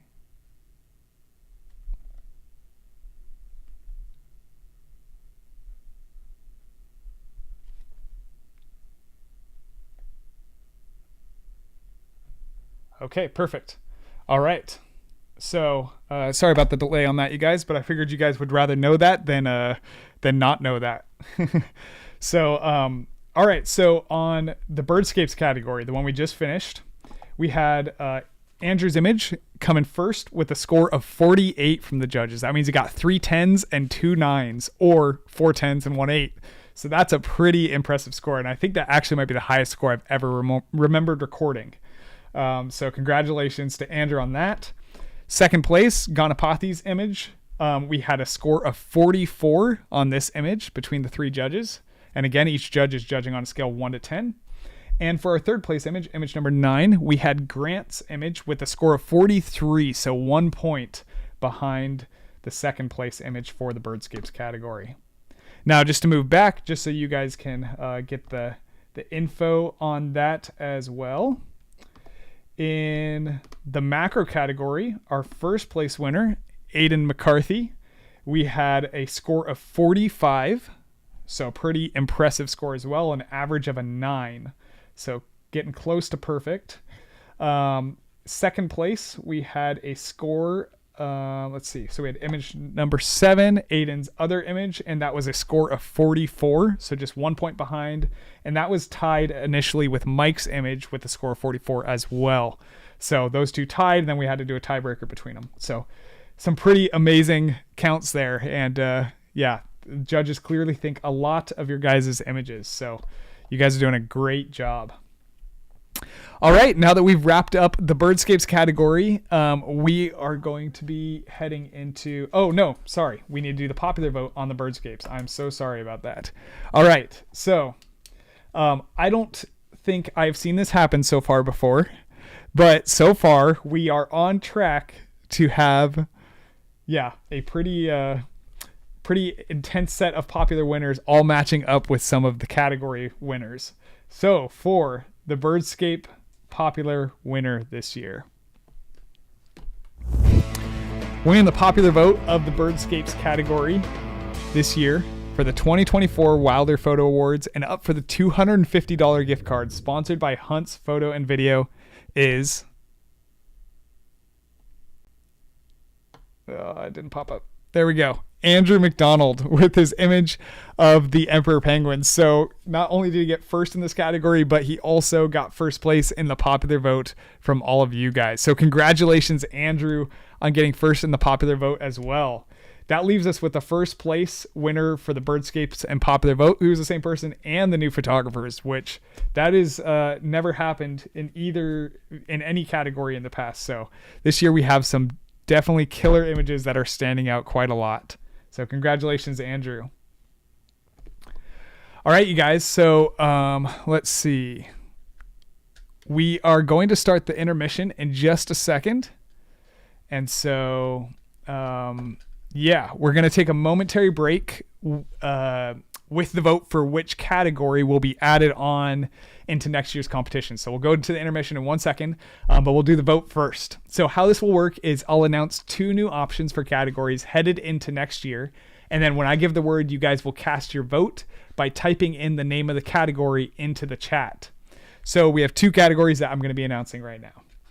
So to start off, firstly, we have an animalscapes category up for the running. Now, the reason for this is that currently our birdscapes category is our second most popular category. However, it gets a lot of requests asking if we can add on another similar category for other types of animals. So we get lots of people submitting to the birdscapes because they like the idea of a scenic image with a bird involved.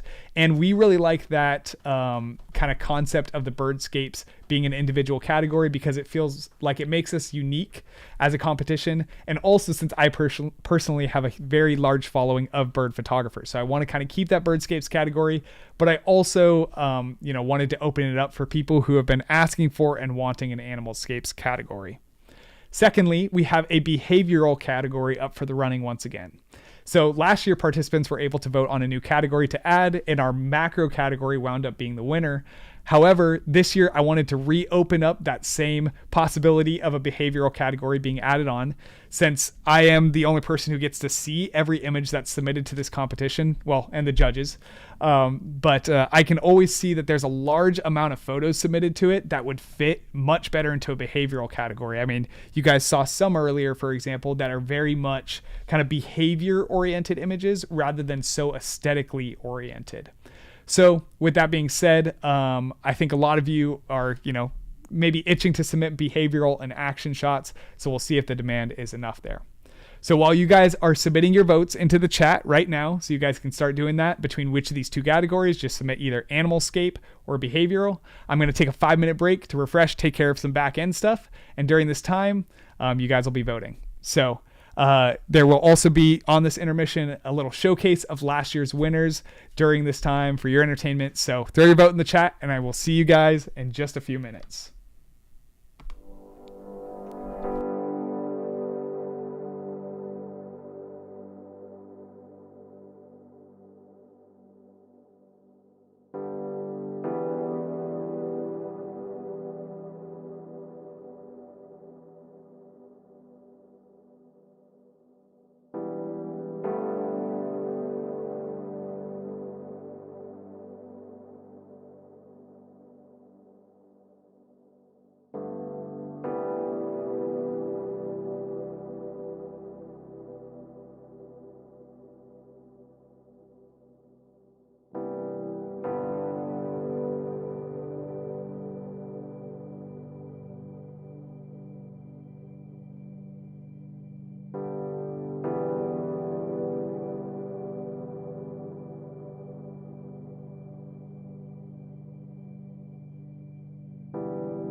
All right, y'all, we are back on. So we do have a new category that was voted on by all of you guys and was a clear winner. Would love to see the both of them too, Steven. So maybe next year. We'll see. Might take a break from voting on adding on a new category next year. But we'll see probably in a very soon to come year. So hope you guys enjoyed the images from last year's kind of cycle through. You can see some of, I think Mike Gilling, as you saw, was the grand prize winner. He had won third place today in macro.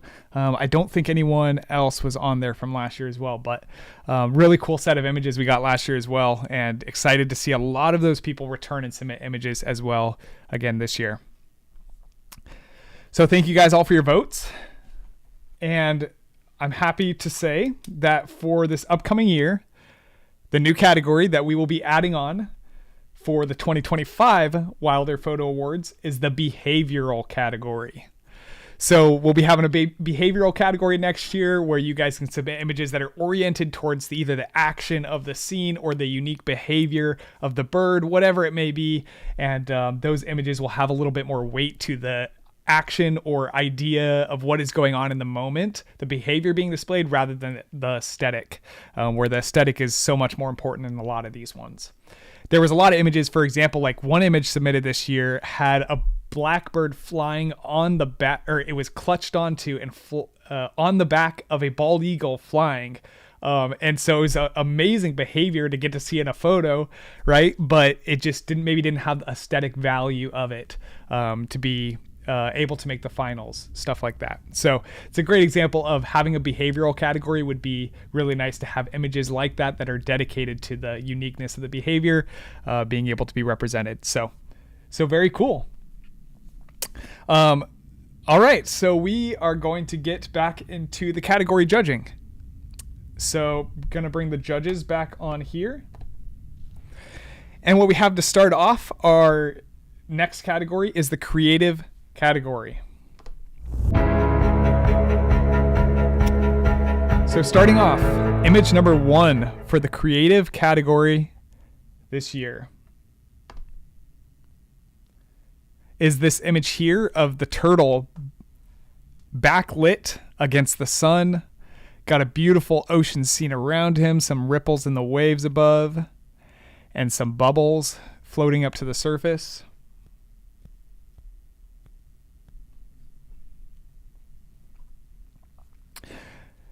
And yeah, Jonah, what I was trying to say is, in regards to your comment earlier, or your comment about birdscapes in the animalscapes category, I don't want to combine them because I want to keep that bird separate, because largely I have such a dedicated following towards birds specifically, but also because it kind of makes us unique, and it's a unique category that isn't really represented anywhere else around the world. So I kind of like that. So in the future, we will probably add on an animalscape and it will be split off from the birdscape. All right, moving on to image number 2. We have this incredible image here of these birds launching off the back of another animal, it seemed like to me. Backlit against the sun, really harshly lit, but captured really well, getting some of that dust. And again, if you're just joining us, let everyone know in the chat what you're liking about each of these images, what stands out to you about them, what's catching your eye. We want this to be a place of encouragement to everyone who makes the finals. It's not easy to make the finals in the first place, so congratulations to everyone who's made it this far. Now we have image number 3, image of a caiman up against, up on a log sticking out of a swampy scene. Some amazing tree foliage hanging down from the top. So cool. And also wanted to give a little bit of a apology to everyone watching. I feel like I am a little bit more jumbled today than I would like to be in terms of my presentation and my words. If you follow my work, you know that I am a new dad to twins, and so my sleep hours are majorly deprived right now, and my dad brain is very real. So I'm doing my best to be as concise and not redundant as possible, but I am aware that my words are slurring a little bit. Moving on to image number 4, we have the image of the bear. Just this beautiful ground level image, some amazing lighting in the sky in the background, some stormy, kind of overcast scene with the light peeking through in the distance. Looks like we got a mountain ridge silhouette out in the distance, and an amazing pose from this bear. And it looks like the previous image, I believe that was image number 2, the oxpeckers flying off from the back of a giraffe. So, very, very cool shot there.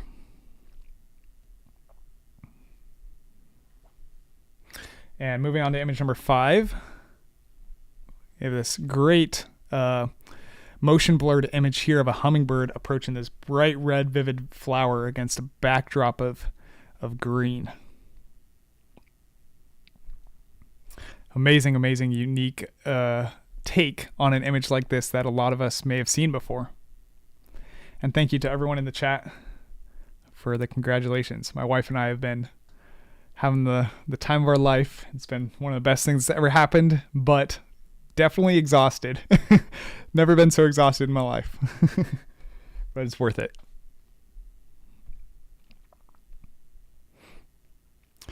Love this image here.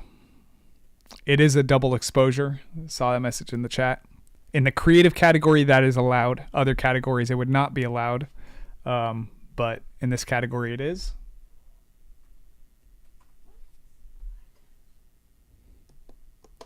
Then we have image number 6 of this beautiful bison shaking off some water, it looks like, from itself, in this very intense black and white contrasted image.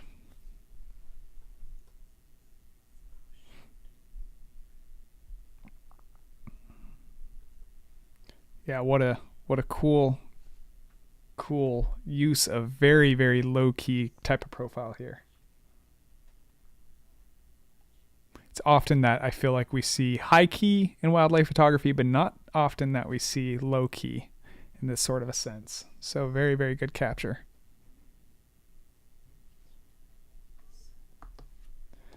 Got image number 7 here. This is of a bunch of, I believe it was pronghorn, if I remember correctly, off in the distance, down in the bottom, running against this high key scene. And the huge energy generating wind turbines out in the distance. Gives a great sense of perspective here.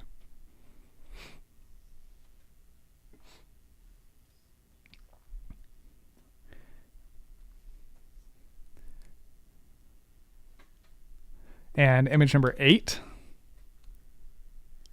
Got this awesome image here of a bear standing over a little rapid. Most likely waiting for a salmon to jump up so you can snag that and eat it. Awesome use of slow exposure here. And man, this creative category was so good this year. Personally, I think this was my favorite category to see these finalists in this year. It was just an unbelievable amount of good, creative wildlife photography images. Some very high level competition right here. Moving on to image number 9, we have an image of an owl silhouetted really nicely against the moon. A nice little claw raise right here from the owl.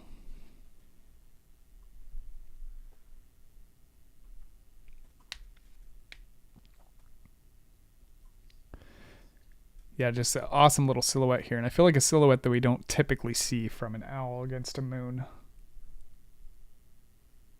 Moving on to image number 10, we have, once again, an owl, but in a slow exposure, with the owl flying amidst a dark, dark forest scene, it looks like. Probably getting close to nighttime. Those twilight hours. Great image there.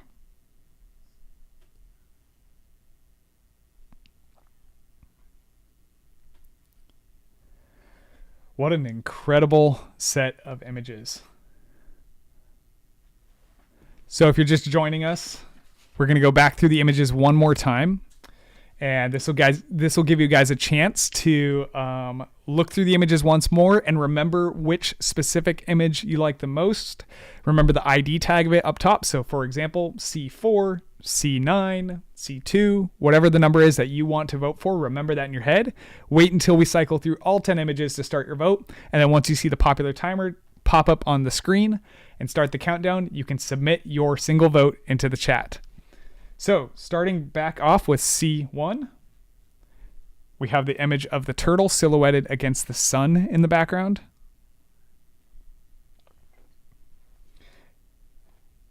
And image number C2, we have the image of, I believe it was oxbirds, someone said, against the back of a giraffe. Then we have image number C3, the caiman amidst this gorgeous swamp scene and environment.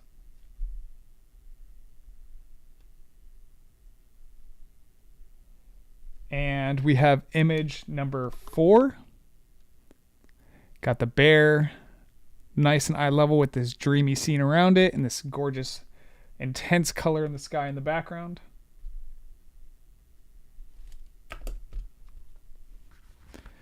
Then we have image number 5, the hummingbird approaching this intense red cluster of flowers and green backdrop.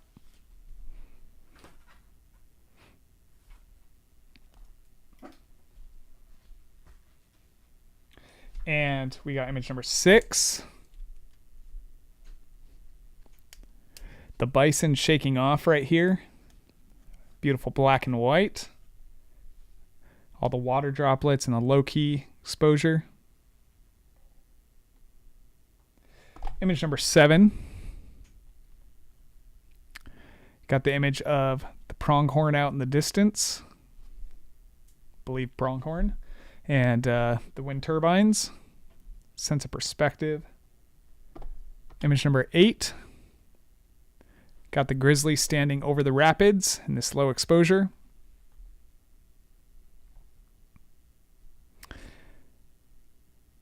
Gorgeous scene here. Image number 9 with the owl silhouetted against the back of the moon.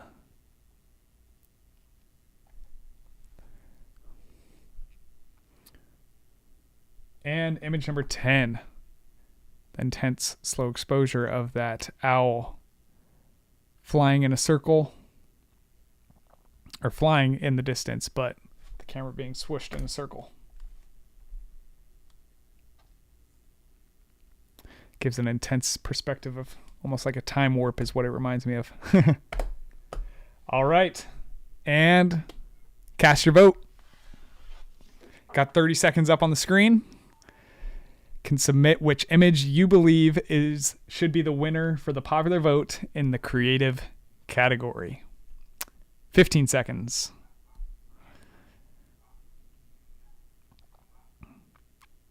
What an amazing set of images. I really like this creative category this year, you guys. This was my favorite category. 3, 2, 1. All right. And votes are in for the popular vote for the creative category. While we get this calculated up on the back end, we will be going through the judges, their first, second, and third place winner for the creative category. Now, you judges are making it very difficult this year. And we have got another tie in the creative category. In all of the 2 years combined before this, I think we had one single tie ever happen.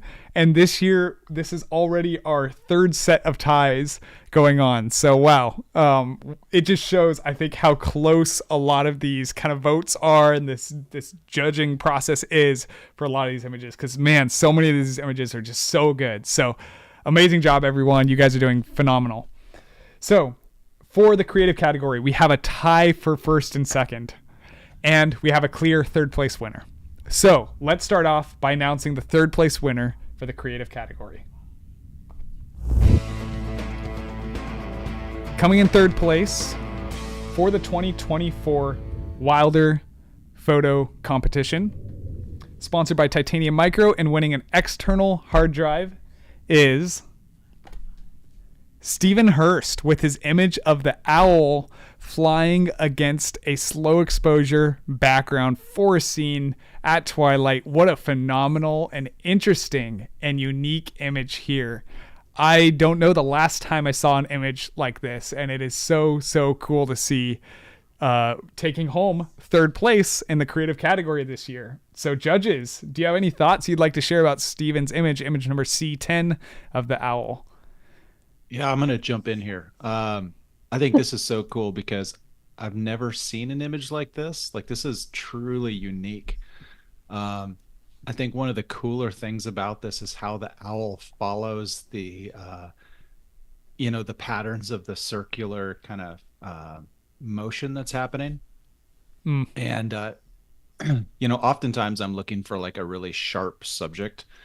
But in this case, like, it works even though parts of it are blurry in terms of just the owl silhouette.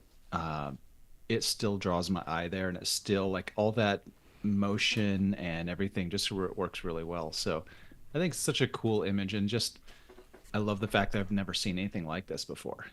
Truly unique, and it stands out really well. So yeah, really amazing job, amazing work here.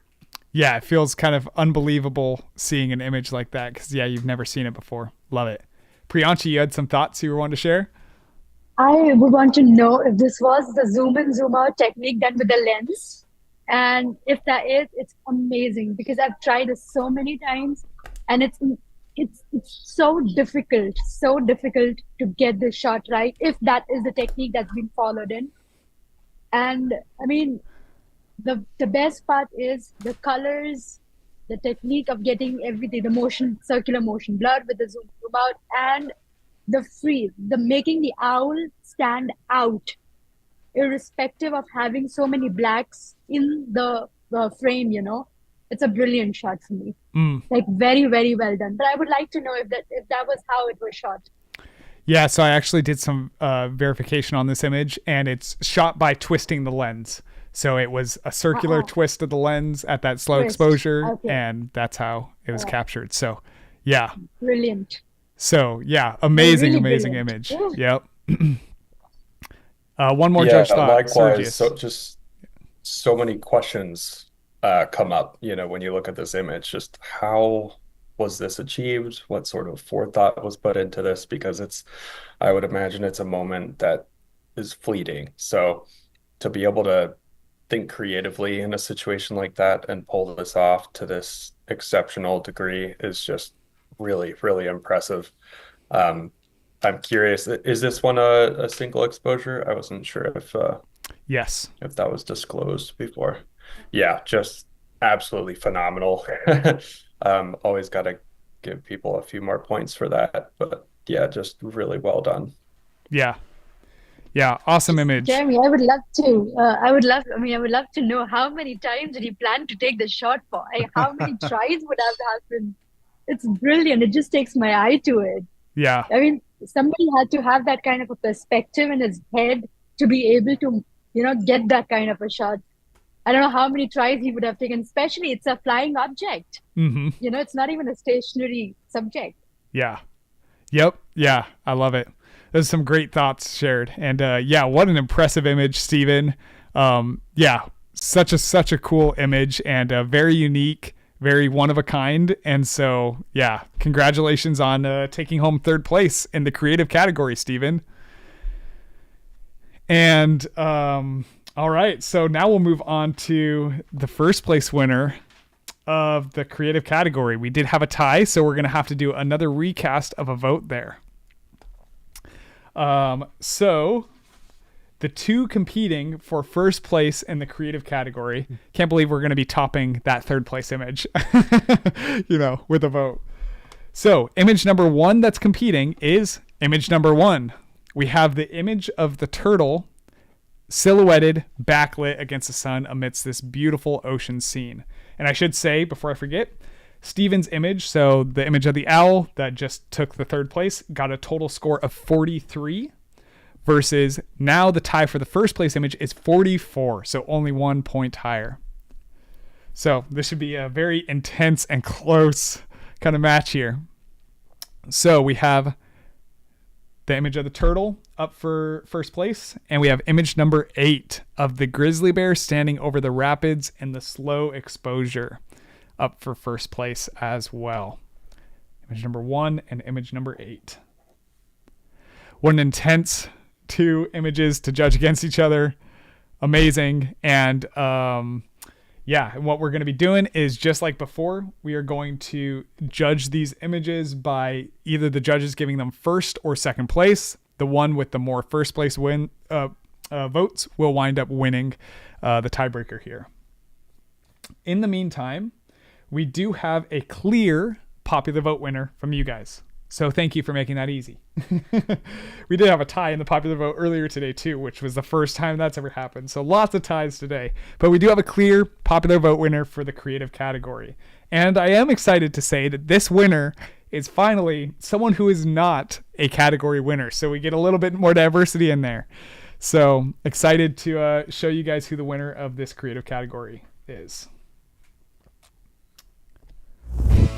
So, in first place for the creative category for the 2024 Wilder Photo Awards for the popular vote, sponsored by Hunts Photo and Video and up for the $250 Hunts Photo and Video gift card is Scott Waddell's image, number 6 of the bison shaking off in that low-key black and white exposure, that intense contrast. Whew, what an amazing, amazing image here. I love the detail, like how that horn just so prominently stands out in this image, and the water droplets are also vivid, and the hair on the bison is standing out amongst the top rim as it's being shaken, the water is being shaken off, and just overall the mood of this image is just captivating and grabs you and pulls you in. Judges, do you have any thoughts you'd like to share about image number C6?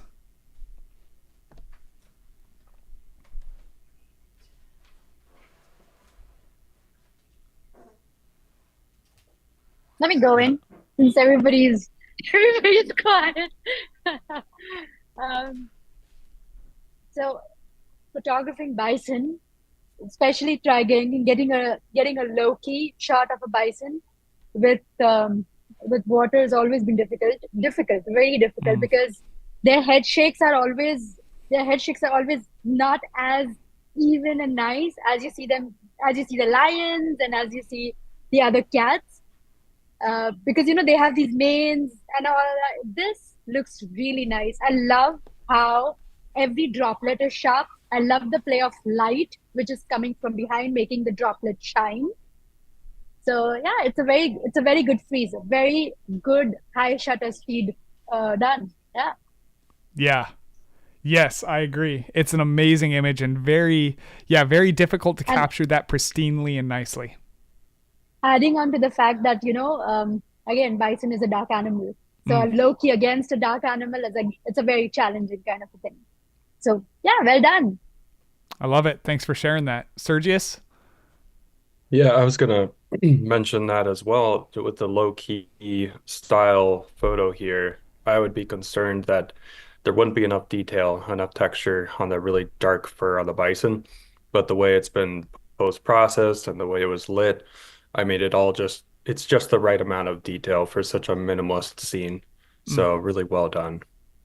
Yeah, I love it. Yeah, the amount of detail is extraordinary in this one, and it feels like you can dive into this image for a long time and keep looking at it and finding things.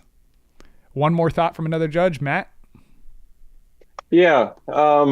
Again, I love all the same sort of aspects of the photo that the other two judges mentioned. I think for me, I would probably like a little bit more room, maybe further out, both on the top, seeing those water droplets a little bit further. I mean, I didn't take this photo, so I'm not sure, if there was something distracting that made more sense cropping it in. But yeah, it's a low key image. I have a few that I've done, and there's a lot of work that can go into them, and to making sure whatever is highlighted is going to stand out and not be distracting. And so the water droplets being nice and sharp is great. That horn kind of shining the light and the backlit of the fur is really well done. So amazing job, beautiful work. Yeah, I love it. Yeah, thanks for sharing that. Yeah, what an amazing image! And for anyone in the chat, if you haven't already, let Scott know what you like about that image and what stood out to you about that. So, great image, Scott, and congratulations on winning the popular vote for the creative category. And you are going on to have a chance at winning the $250 Hunts Photo and Video gift card. So, good job. All right, so we have calculated the votes for who takes home first place in the creative category. So again, with the score of 44, which is just 1 point higher than third place, it was pretty close, pretty tense, and excited to announce who the winner is. So we'll start off by announcing first place, and then we'll move on to second place, as that will be obviously the one who did not win the tie. So for the creative category this year, coming in first place for the 2024 Wilder Photo Awards in the creative category, sponsored by Quick Camo, winning $500 in cash and a Quick Camo gear bundle, is Nicholas Largy's image of the sea turtle backlit and silhouetted against the sun with some amazing sun rays. Image number C1 against that ocean scene, and you get some of the waves in the up on the surface, and then you get the bubbles rising up off the left side, and the way that those sun rays are coming through from behind that silhouette is just phenomenal and makes for an incredible image. So congratulations, Nicholas. Judges, do you have any thoughts that you'd like to be sharing about Nicholas's image? I love this photo. Excuse me. I love this photo. This kind of goes back to what I said earlier with the winner of the category. With the photographer here took a really unique perspective, getting underneath the turtle, as opposed to on eye level or shooting down from above. You don't see that with a lot of subjects unless maybe you're shooting like at a bird up in a tree. But you definitely don't see it with sea turtles very often, if at all. So I think that was a really great perspective for this photo. Spreading out from right above the turtle is just perfect. The sun was perfectly centered behind it to make that effect happen. And I love the shift from the kind of brighter blues into darker blues as you spread out. The detail in the bubbles around the turtle, all just perfect. And I think this is also a great example of your people say to never center your subject, but this is the exact scene where you want to center your subject. Perfect job breaking that rule here, because if it was off center, it would feel a little bit unnatural. So yeah, I love this photo. Yeah, that's a great point. Sometimes those rules that often guide us and generally can make for better photos, when they're broken and done in a very intentional and well-crafted way, it makes for some amazing shots. So love what you shared. Priyanshi, you have another thought you wanted to share? I just want to add on to what you said. It's when you take a shot, sometimes we say a shot is made out of luck. You can see that the intent was so clear. It was such a clearly thought shot. I love the fact that all the lines are just, from the corners of the frame, they're just going to the subject. And I love that part. I love the way that, the glow of the sun is like, so I'm personally a very big fan of backlights and silhouettes. So for me, this is a very, very well thought, well shot picture. I love it. Yeah. And Sergius, you want to share your thoughts before we do the other image? Yeah, absolutely. Really well done, Nick, with this photo. I know Nick personally, and I know how much work he puts into planning these shots. And, certain subjects wouldn't work quite as well for a silhouette with the sun underwater, but the turtle is just the perfect subject for such a distinct silhouette where it's very obvious what it is. And yeah, I also love the center composition, the way it's sort of this natural vignette with the sun really creating this perfect silhouette and then darker edges around the corners, so your eye just goes straight to the sea turtle. really well done. I love it. Yeah, those are some great thoughts. Definitely not an easy image to capture. So congratulations, Nicholas. And yeah, what a phenomenal, phenomenal image. Congratulations on winning first place in the creative category. And that leaves us with our second place winner for the creative category. So coming in second place, sponsored by Topaz Labs, winning a copy of Topaz Photo AI. Second place for the 2024 Wilder Photo Awards is Karthik with his image of the grizzly bear over the rapids and this beautiful slow exposure here. And yeah, just what a phenomenal, phenomenal shot. And yeah, this image really stood out to me, made me go, wow. And interestingly enough, you can submit photos to 2 categories if you would like. And Karthik submitted this image to this category and the portrait category. I think it was the 11th place placement for the portrait category. So it barely missed the finalists in the portrait, but it made it in the creative. And I think it makes sense because it is so much more oriented towards that creative type of category description than the portrait. And so it does not surprise me that this amazing image had made it to second place here today. So image number C8, judges, do you have any thoughts you'd like to be sharing about that? Yeah, I mean, Yes.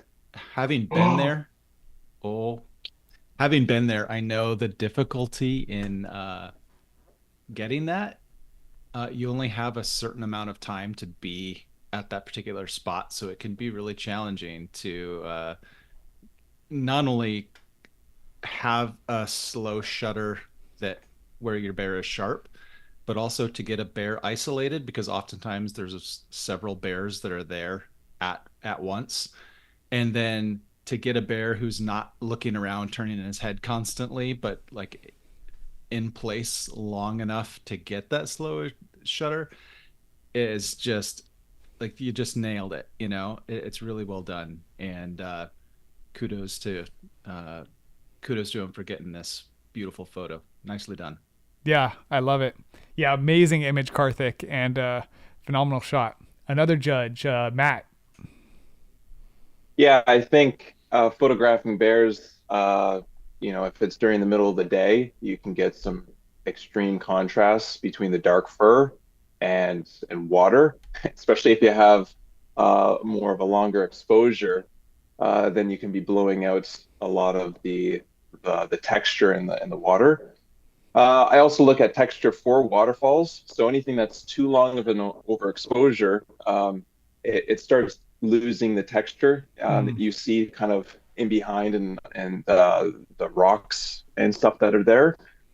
So well done for that.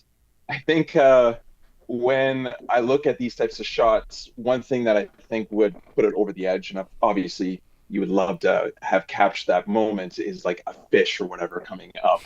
That would be like, the bee's knees, right? But as far as, technically and the edit, pulling you right into that bear, and then even the lighting and stuff on the fur, well done. It's quite amazing, and it takes me right into nature, into the wild beast of what these bears do. And I mean, imagine sitting up there. I would just be swept away by the water. So that looks like a good chunky bear that's out there. So well done, beautiful. I love it. Yep, those are some great thoughts. One more judge want to share.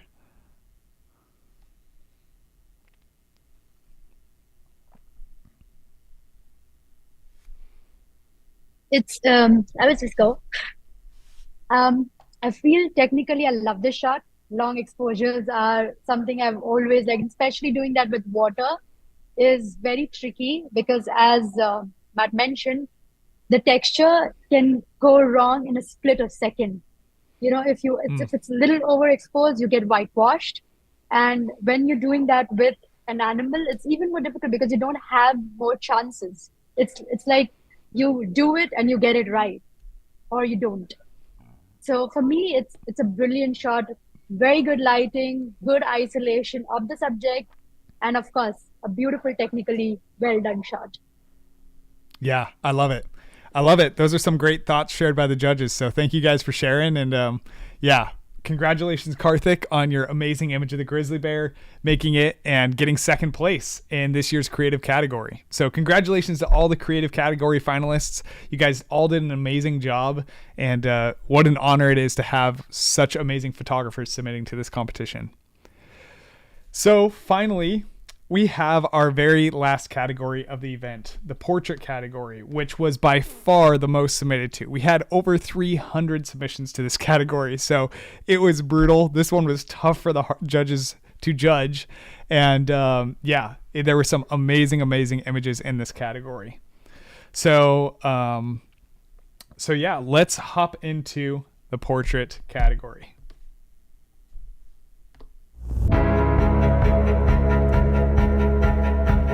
So, starting off the portrait category for today's competition, we have image number 1 with Bobby's image of the jumping spider tucked inside a little web nest and leaves. What a cool little scene going on here. So cool to see.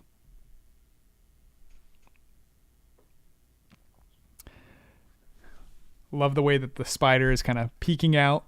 Looks like he's kind of hiding back in there, tucked away, and just peeking out a little bit.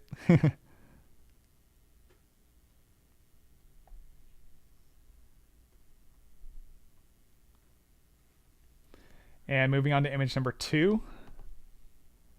We have an image of a polar bear crouched nice and low. Looks like maybe his paw had fallen through the ice, or the snow, I should say. Not ice, snow, on the left side. Crouched nice and low, very intimate. And if you're just joining us here, let everyone know as their image passes by for each of these finalists what you like about it, what you think is good about the image, what stood out to you about it, and what catches your eye. Love to have some good encouragement up in the live chat.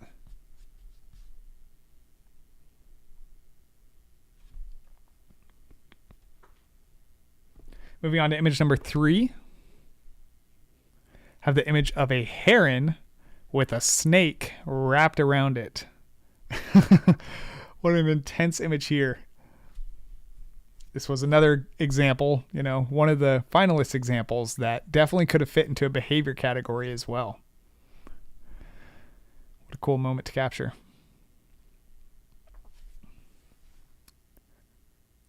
I love how this event is a place where we can be competitive and have some fun, be proud of ourselves and each other for placing and winning, but also getting to encourage one another regardless of the status. So thank you guys for being such a great community. And I'm glad and honored to have you guys on this in this live event. Moving on to image number 4. The image of this plover walking through this field with a bunch of maybe midges or something flying at its feet. Cool, intense head-on capture of this plover, but also of the bugs around it, showing kind of the uncomfortability of this environment for the photographer shooting it.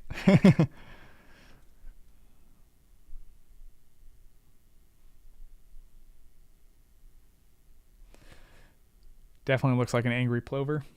Image number 5. We have this intense close-up of a fox.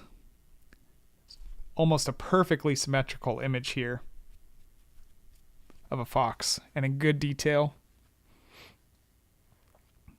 Everything is compressed here on YouTube, but even the full high resolution file, it's nice and sharp. So great image here. An intense stare down. Moving on to image number 6. We have an image of 2 grebes. I'm trying to remember if they're Western or Clarks. I can't remember which one has the black below the eye. But 2 grebes curled up, necks side by side. The way that their heads bend into each other almost makes it look as if it is one creature with 2 heads. So I think that's really interesting and unique about this photo. Great shot here. And the person that submitted this photo has, I think, placed or at least made the finals in both of our previous 2 years. I believe he's in the chat too, I've seen. So, but yeah, moving on to image number 7. We have the image of a tiny sandhill crane chick walking alongside its much bigger parent.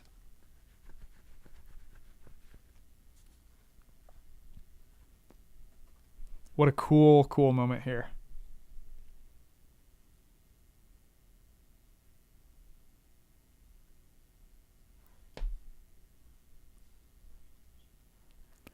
I love the lighting that's hitting the chick just slightly there. I love the leg size comparison. So cool to see. Moving on to image number 8. Image of the red-winged blackbird singing away at sunrise. And what a beautiful stream of notes pouring off of the breath of this blackbird.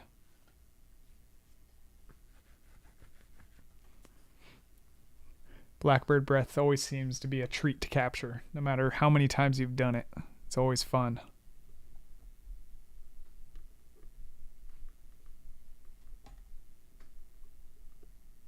Moving on to image number 9. Have an image of an owl. Looks like an albino owl, or maybe an owl that I am not aware of exists. Or maybe that's I don't remember. If that person is in the chat, let us know. But a very cool, intense, moody, close-up portrait image here as that owl reaches out towards the camera.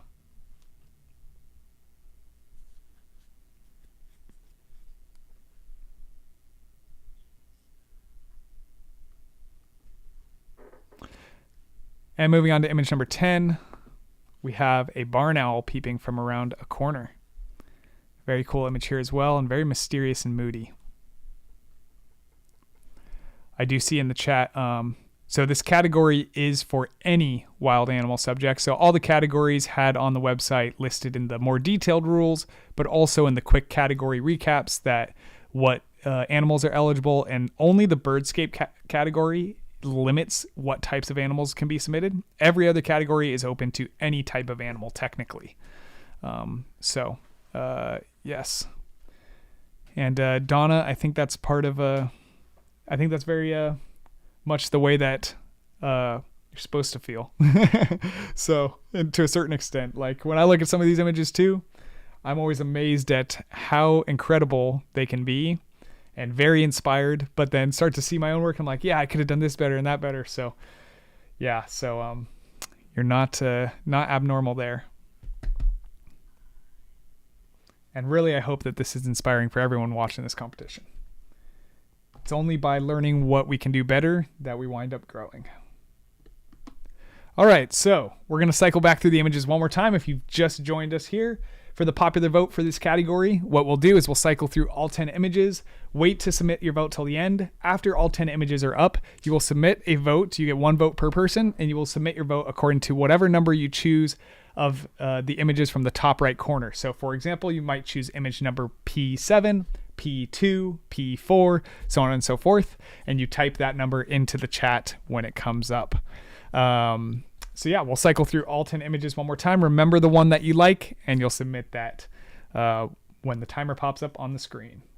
So back to image number 1 of the jumping spider nestled in the spider web and leaves.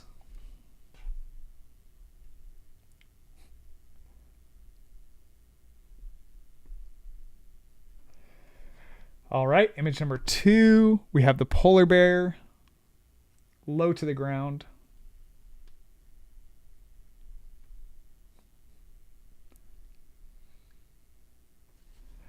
Image number 3, we have the heron with the snake wrapped around it.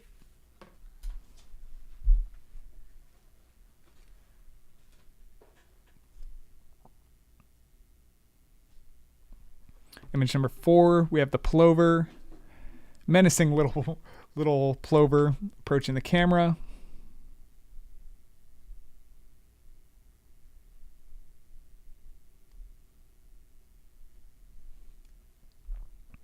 Image number 5 of the fox staring down the camera.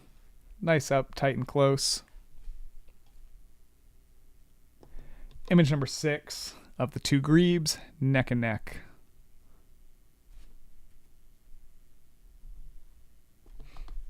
Image number 7 of the sandhill crane chick next to its parent. Image number 8, red-winged blackbird singing at sunrise. Image number 9 of the owl. Nice moody shot here. And image number 10 of the barn owl peeking from around the corner. All right, start submitting those votes into the chat. 30-second timer is up on the screen. We are almost done with the competition today, guys. This is our last category, and then after this category, we will be doing the final popular vote for the $250 Hunts Photo and Video gift card, and we will be doing the grand prize winner. Thank you all for sticking around as long as you have, and I hope you guys are able to stay for the next 20 to 30 minutes to finish this out. And the timer is done. So all votes should be submitted into the live chat now for the portrait category, popular vote. Yeah, thank you guys all so much for being here today and participating in this event. And thank you for engaging with the chat, encouraging one another. And that's really what makes this event. Is I'm hosting it, but you guys are really the bread and butter of what makes this event exciting. It would not be exciting without you guys in the chat. So thank you for your involvement and your activity in it.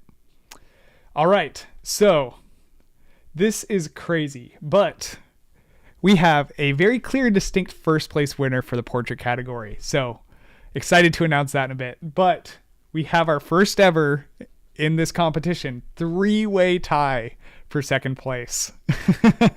So this is going to get really, really tough right now. I think this just goes to show how many ties we've had this year, of how intensely close this competition is getting, and just how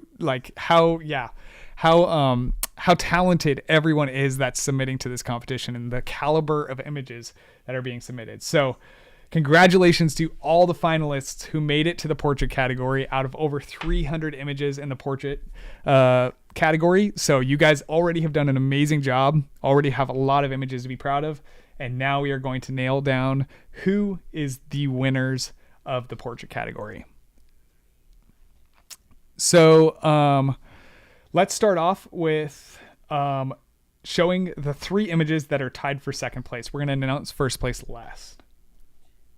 So the 3 images that the judges will have to vote between for the tiebreaker are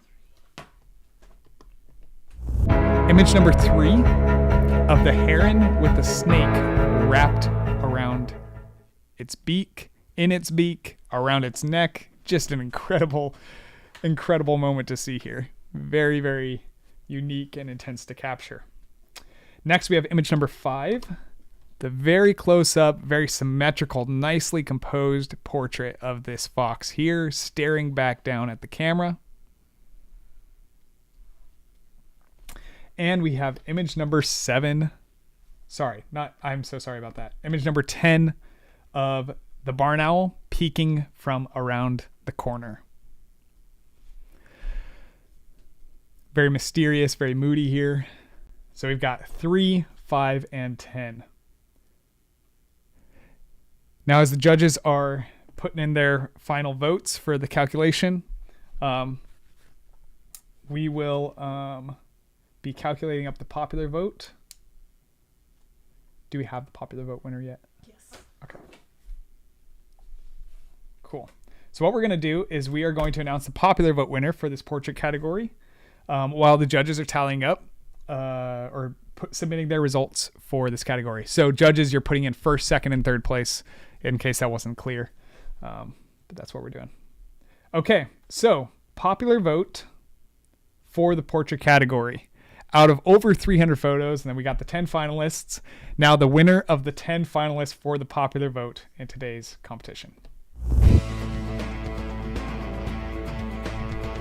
Coming in first place for the popular vote in the portrait category for the 2024 Wilder Photo Competition, sponsored by Hunt's Photo and Video, and up for the $250 gift card in the running, is Andy's image of the great blue heron, or gray heron, depending on where you live in the world and what you call it, and the snake wrapped around it. Wow, what a cool and intense moment.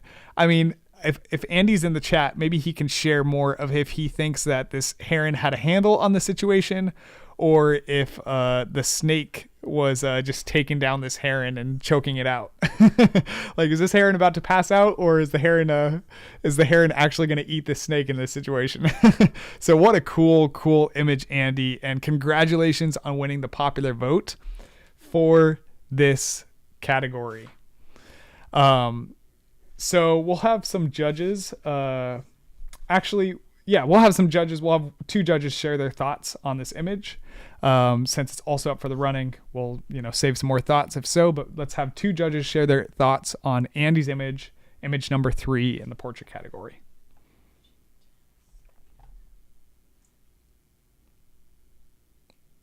Priyanshi, go ahead. No, Priyanshi, you want to go first? Yeah, sure.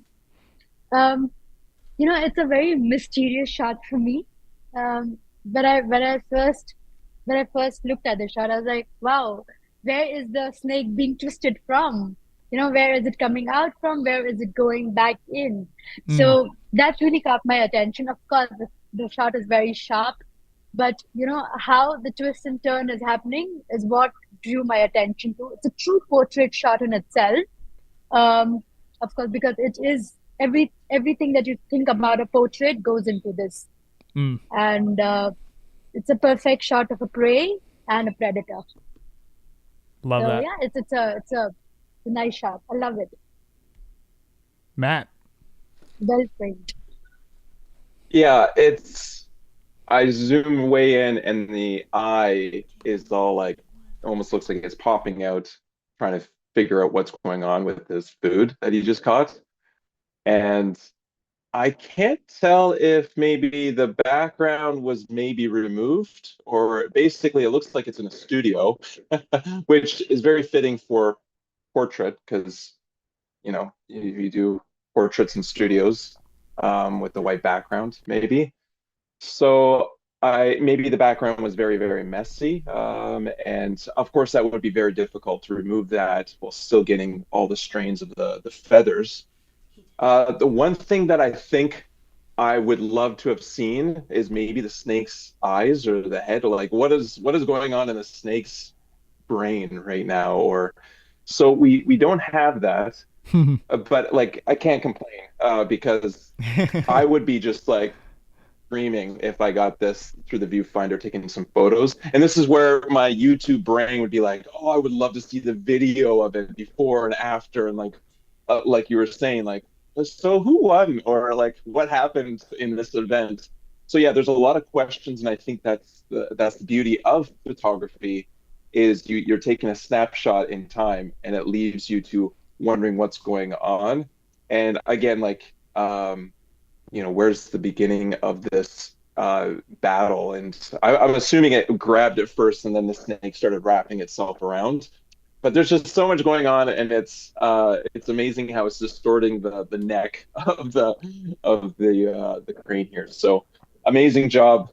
I was blown away when I first seen this. Jaw was dropped, to be exact. So yeah, well done.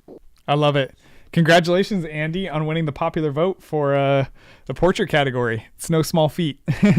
So very cool image, and love everything that the judges shared. So thanks for sharing, judges. All right, we're going to announce now the popular vote second place winner. Actually, I think we're still getting the final results on it. Let's see an ETA.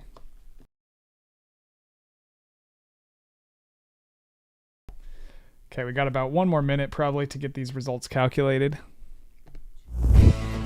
Oops, that's not what I want.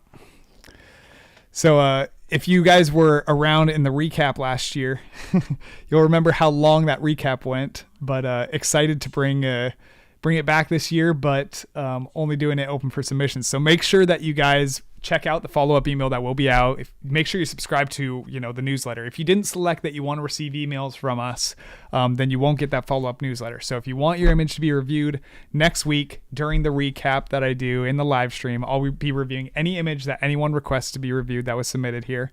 And make sure you check out that follow-up email. It'll come out either tonight or tomorrow. And when that comes out, then you can confirm that you'd like your image reviewed, and I will be reviewing the images. So make sure you check that out. And then also in the description below, we do have that Discord channel that I'm starting up. And for that Discord channel, you guys can join that Discord and just chat with each other. Really what I wanted to do was, because I know every year that a lot of people really love the community of this live chat, and they love seeing the encouragement and like telling each other what they like about it and stuff. What I wanted was to create a space where that can happen really any time of year. So you can join that Discord channel in the link in that description below, right up here. And you can go into there. There's a couple different channels on it, and you can see there's like a photo chat channel where there's encouragement, or there's a critique channel. And for the encouragement channel, you guys can submit your photos into there. You can just post them up, and people can message back like, wow, that's an amazing photo. So cool how you saw that. Or you can just share your story of your photo in there. Or you can go to the critique channel, and you could throw up your photo in there, and anyone can critique that photo and tell you what they think can be improved about it, and so on and so forth. So that's really the purpose of that Discord channel. And I hope you guys take advantage of that and like it, join it, and enjoy that. That invite link will last for about 6 days. So I'll try to refresh it after 6 days to give you guys a little bit of extra time, but you will only have a limited amount of time to where you can join that channel before the invite goes unactive. So yeah, I'm excited to see you guys on there and getting to see you guys and what you're doing there.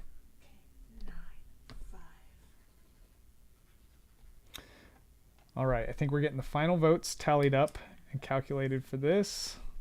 Low score wins.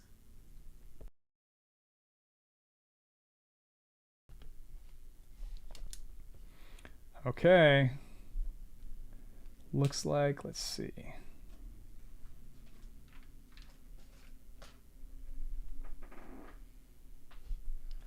All right, looks like we do have clear placements here for the portrait category.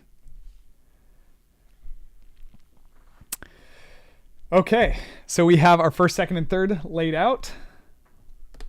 Let's go ahead and get into that. All right, so let's start off with third place for the portrait category this year.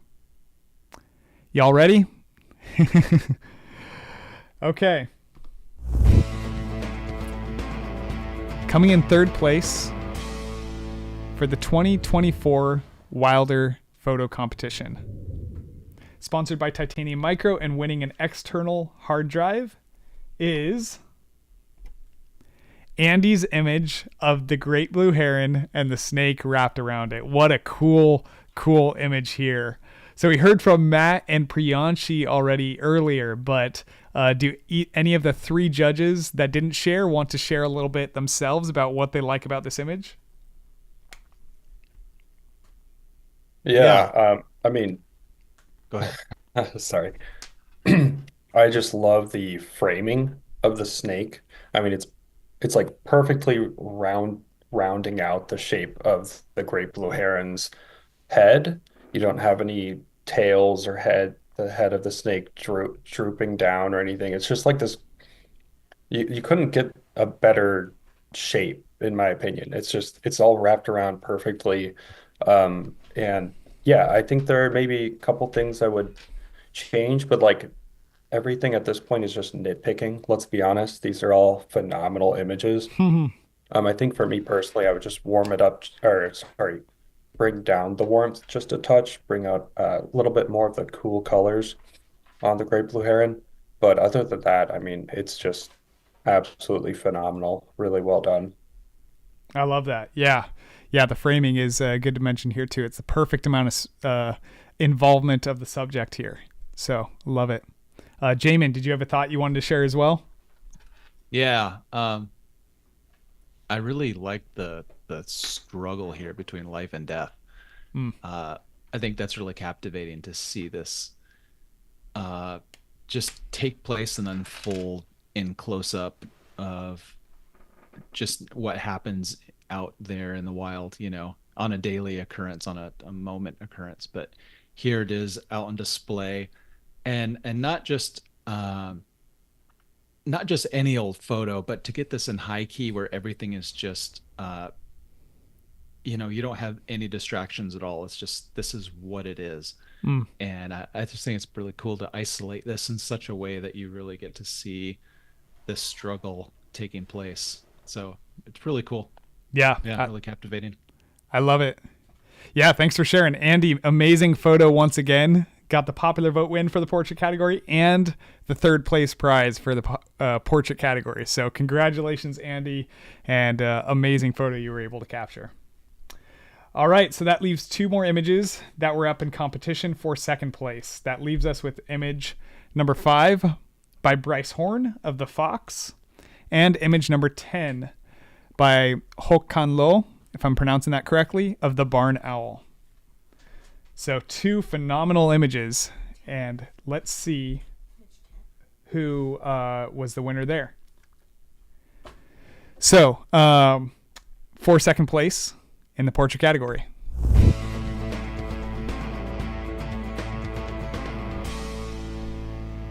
so coming in second place, sponsored by Topaz Labs and winning a copy of Topaz Photo AI for the portrait category, is Bryce Horn's image of the fox.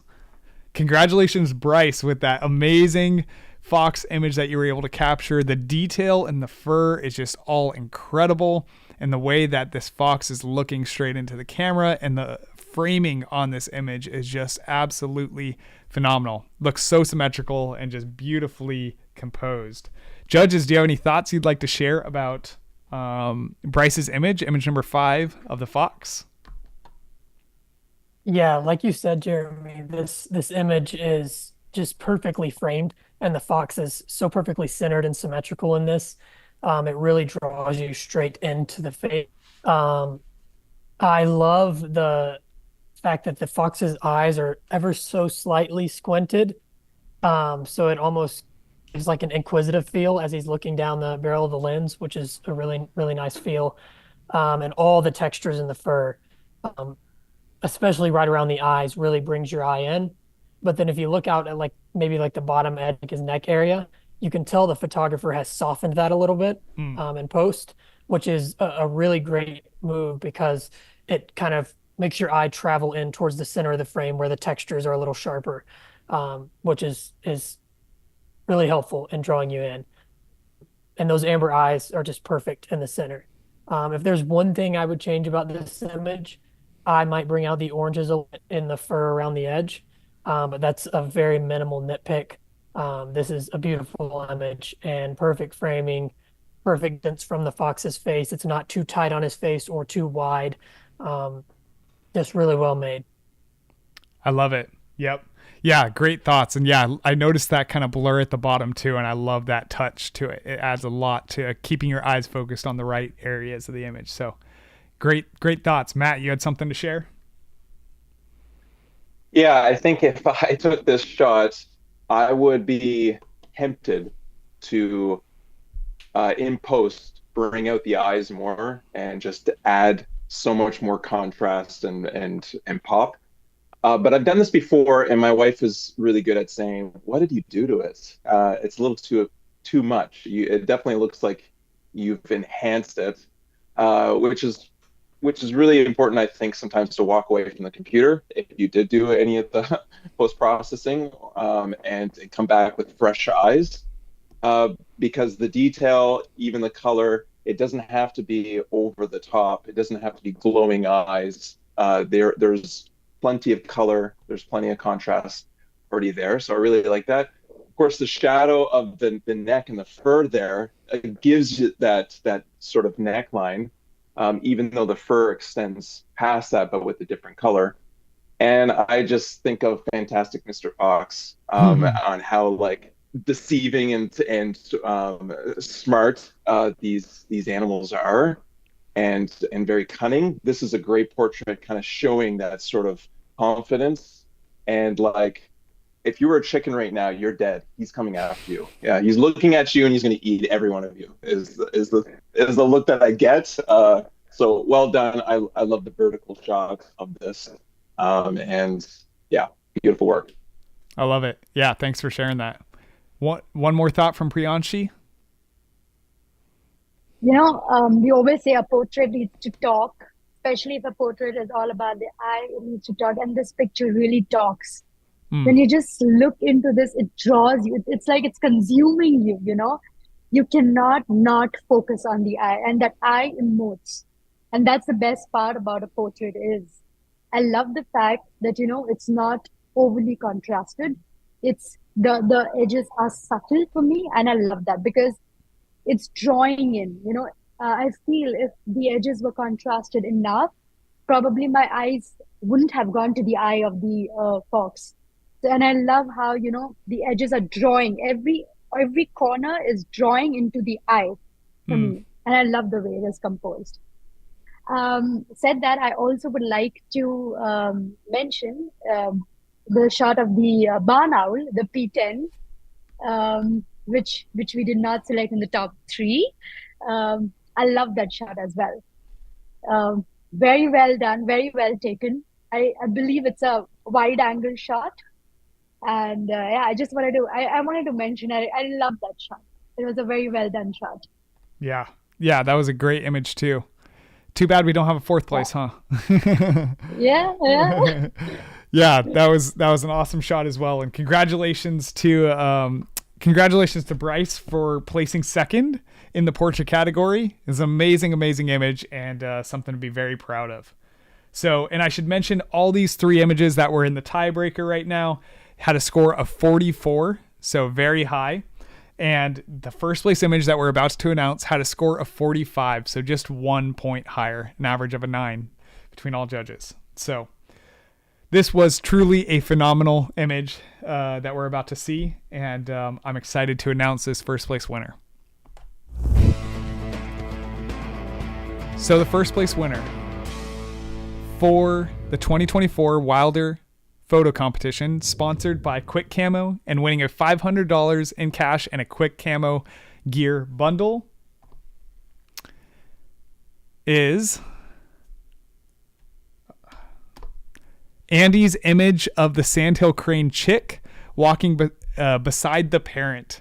What a cool perspective of the chick against the parent's legs, and just that size difference, but also what an amazing composition, even if there weren't 2 subjects in this image. I mean, it already looks phenomenal with that light and just how nice and eye level it is. But man, that 2nd pair of legs really adds a really cool dynamic to this image that makes it unique and makes it stand out beautifully. So congratulations, Andy, on placing 1st with that image as well. So judges, do you have any thoughts that you'd like to share about image number 7? Can I go first? I'm gonna go first. But I said it first. Okay, you go.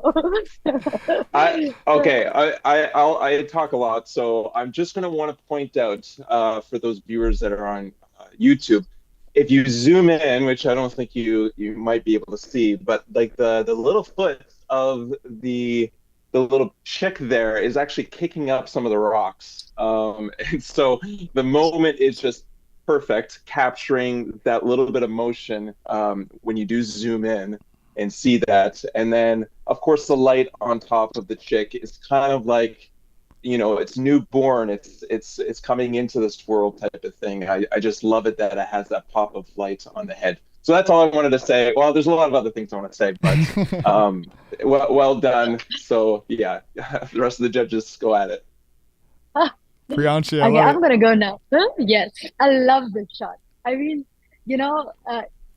this is it's a very difficult shot to take in terms of even thinking how to take, because the chick is so small. Probably go that low, and to get that kind of an eye, it would have taken some nerve. And you can see it's all gravel up there.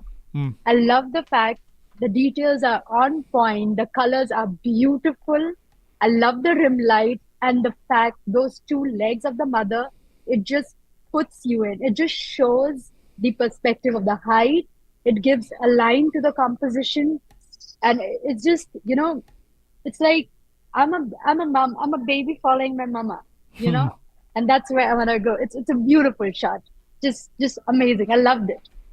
Yeah, there's a great story tied in with that photo as well. So I love it. Sergius, you had a thought you wanted to share. Oh, yeah. I mean, I don't think I've seen anything like this before. Such a newborn colt. I see them when they're a little bit older than this, and it just looks like an alien to me. It's a really rare glimpse at such an interesting subject. And then having the parent's leg in there, I mean, I think that really makes this image. If it was just the cult on its own, it would just be hard to tell, the sense of scale Mm. and what's exactly happening. But oh my gosh, just everything, the colors, the sort of that similar mirroring effect as we had with the emperor penguins, where it's both legs up with both subjects just really well executed. Yeah, I agree. I love that. You're right. That sense of perspective is really enhanced by the fact that parents' legs are there as well. So love it. One more thought real from Jamin. quick. Yeah, I love the kiss of light just on the top of the head there of that little colt. It just adds that little extra bit of interest on an already phenomenal image. And I don't know if I can add a whole lot more than anyone else has said, because this is a phenomenal image in every way. From how it's composed to the colors, and everything is really well done. But yeah, that little kiss of light is just the right touch. Yeah, I love it. Yeah, phenomenal image. No surprise that it took first place in this portrait category. And congratulations, Andy, for your amazing image of those sandhill cranes. So cool. All right. So it looks like that wraps up all of our category placements and judging. Congratulations to everyone, first of all, who made it into the finalists. We had 50 finalists this year, and what an unbelievable set of submissions this year. I mean, there were so many more out of those 800 that could have made the finalists. It felt like there were some that I genuinely felt upset did not make the finalists. Like, I was like, really? That image did not make the finals. But it just is a testimony to how great all these images are. So congratulations to all of you finalists, and congratulations to all the placement winners for the competition. We're about to hop into the final popular vote and hop into the grand prize. But anyone who did win today, I will be reaching out to you shortly within the next 24 hours, at most 36 hours, about your prize, giving you some details on that. Make sure you're subscribed to our newsletter in the description. That way you can get notifications, the follow-up email, first of all, to make sure that your image gets reviewed if you would like that image reviewed in next week's live stream. But then also, if you want to join the Discord channel, that link is below. And then subscribing to all these fantastic judges, and then checking out the deals from our sponsors in the description as well. So lots to look forward to down there. And yeah, there's lots more following up with the event. That will be a good time as well. So let me see here. So judges are going to be judging head to head now. And they'll be doing that in the background as we do this final overall vote, popular vote. So judges, your images that you will be judging against each other is we have the macro category with image number 8M. We have birdscape category with image number 4B. We have the creative category with image number 1C. And we have the portrait category with image number 7P.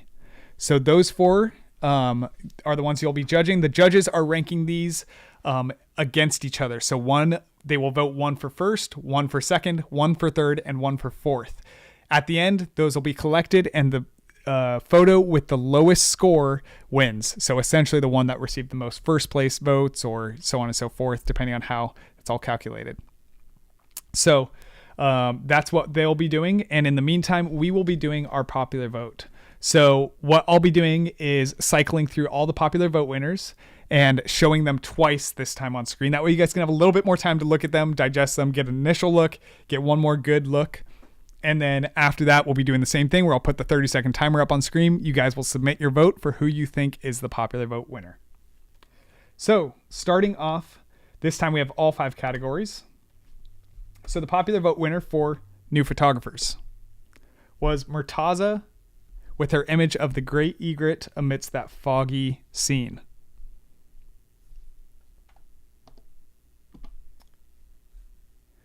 Next, we have Aiden. Sorry, no, that was the first place winner. We have Mike with his image of the jumping spider in the macro category. Then in the birdscape category, we have Andrew with his image of the emperor penguins. Come on. And then in the creative category,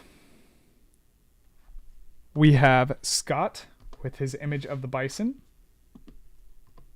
The only one who was not a placement winner as well, which I was surprised. We've never gotten this many popular vote winners that were also placement winners. So apparently the judges were on the same page as the audience this year. And we have the portrait category with the heron and the snake wrapped around it.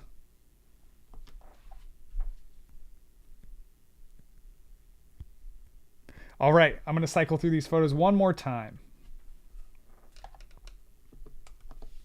So, remember the number this time that you want to vote for, and wait till I give the timer. We have Murtaza with her image, number N9, the new photographers category. We have the macro vote, Mike Gilling, image M5 of the jumping spider.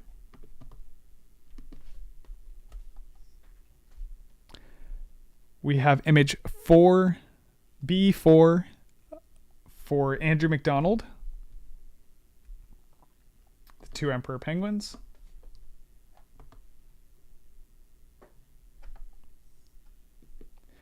We have the creative category, image number C6, Scott Waddell's image of the bison. And finally, for the popular vote, or the portrait category, we have Andrew Glogauer with his image of the heron and the snake wrapped around it. All right, y'all. And we are about to submit your votes into the chat. And timer is up on the screen. You have 30 seconds to submit your vote for who you think is the popular vote winner of this year's 2024 Wilder Photo Competition, winning a $250 Hunts photo and video gift card.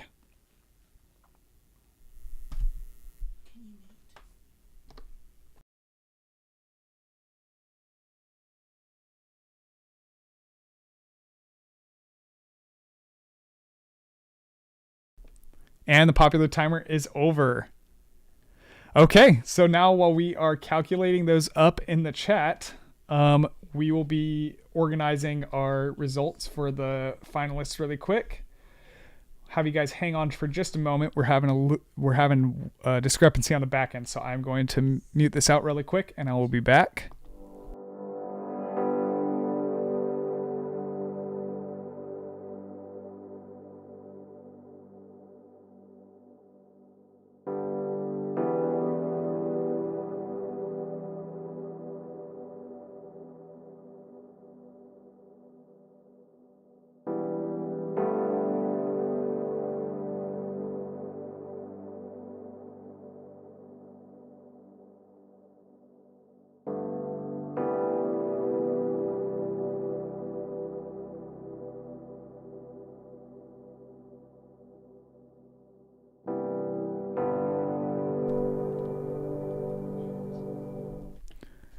Okay, we're getting some things tallied up on the back end. But yeah, let me know in the chat what you guys enjoyed most about today's competition. Let me know what you enjoyed most. Maybe let me know what your favorite category was to submit to this year. or in terms of the finalists that were that made it, what you felt like the best set was, all that good stuff. Maybe who your favorite judge is? Matt's requesting a judge vote. Who's your favorite judge? I don't actually want to know. Well, I'll let you know if anyone gives you an upvote in the chat, you know? They might want to wait and see what we have to say about their photos first. That's true. We should reveal who voted for, you know, each person in the grand prize winner. That way they decide, you know, who they actually like more.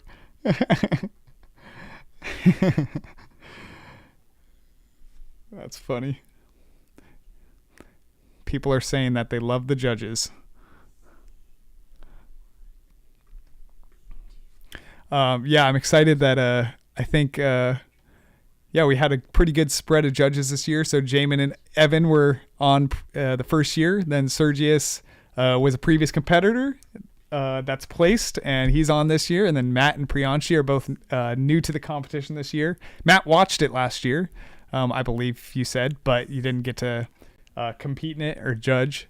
And Priyanshi, I believe this is your first year knowing about it, correct? Yep. So glad to have all you guys on today. And they truly do have awesome content and stuff going on. They all have amazing wildlife photography. So could not recommend checking out their stuff enough. And all are great people as well. So glad to have all you guys on here today. All right. Working on getting these last things figured out.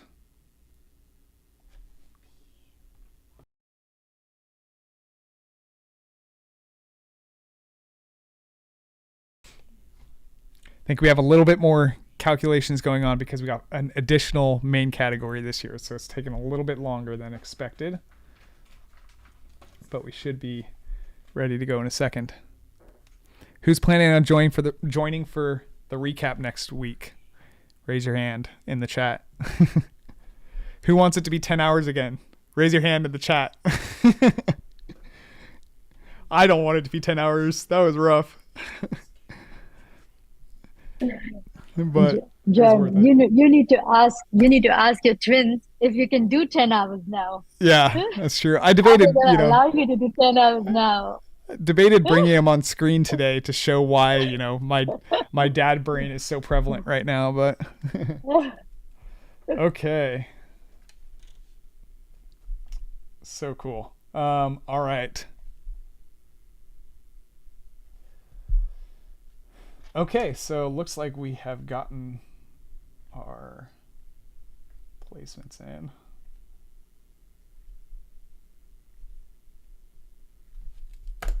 Okay, do the popular vote. Yeah, you're good. Awesome, looks like we got Zimmy, Sarah, Christine, all gonna join next week. Love it. Yeah, last year I think we had probably around 10 people that stuck with us through the whole recap last year, and that was impressive because if I didn't have to be there talking for 10 hours straight, I don't think I could have stuck in there for 10 hours. So I props think that to deserves everyone its who own stuck in. prize. I know, seriously. That's what I was thinking. I was like, you guys can tap out at any minute now, but there was like a group of probably about 10 people that stayed all 10 hours. I was just like, wow. That's impressive. So I think I recognize Sarah and Matt Knuckles, I think stuck in the chat the whole time last year. So recognize those names. Sure that there's some more as well that stuck in that will pop in again. Yeah, I love it. We're still getting the popular vote tallied up. So give us a little patience during that.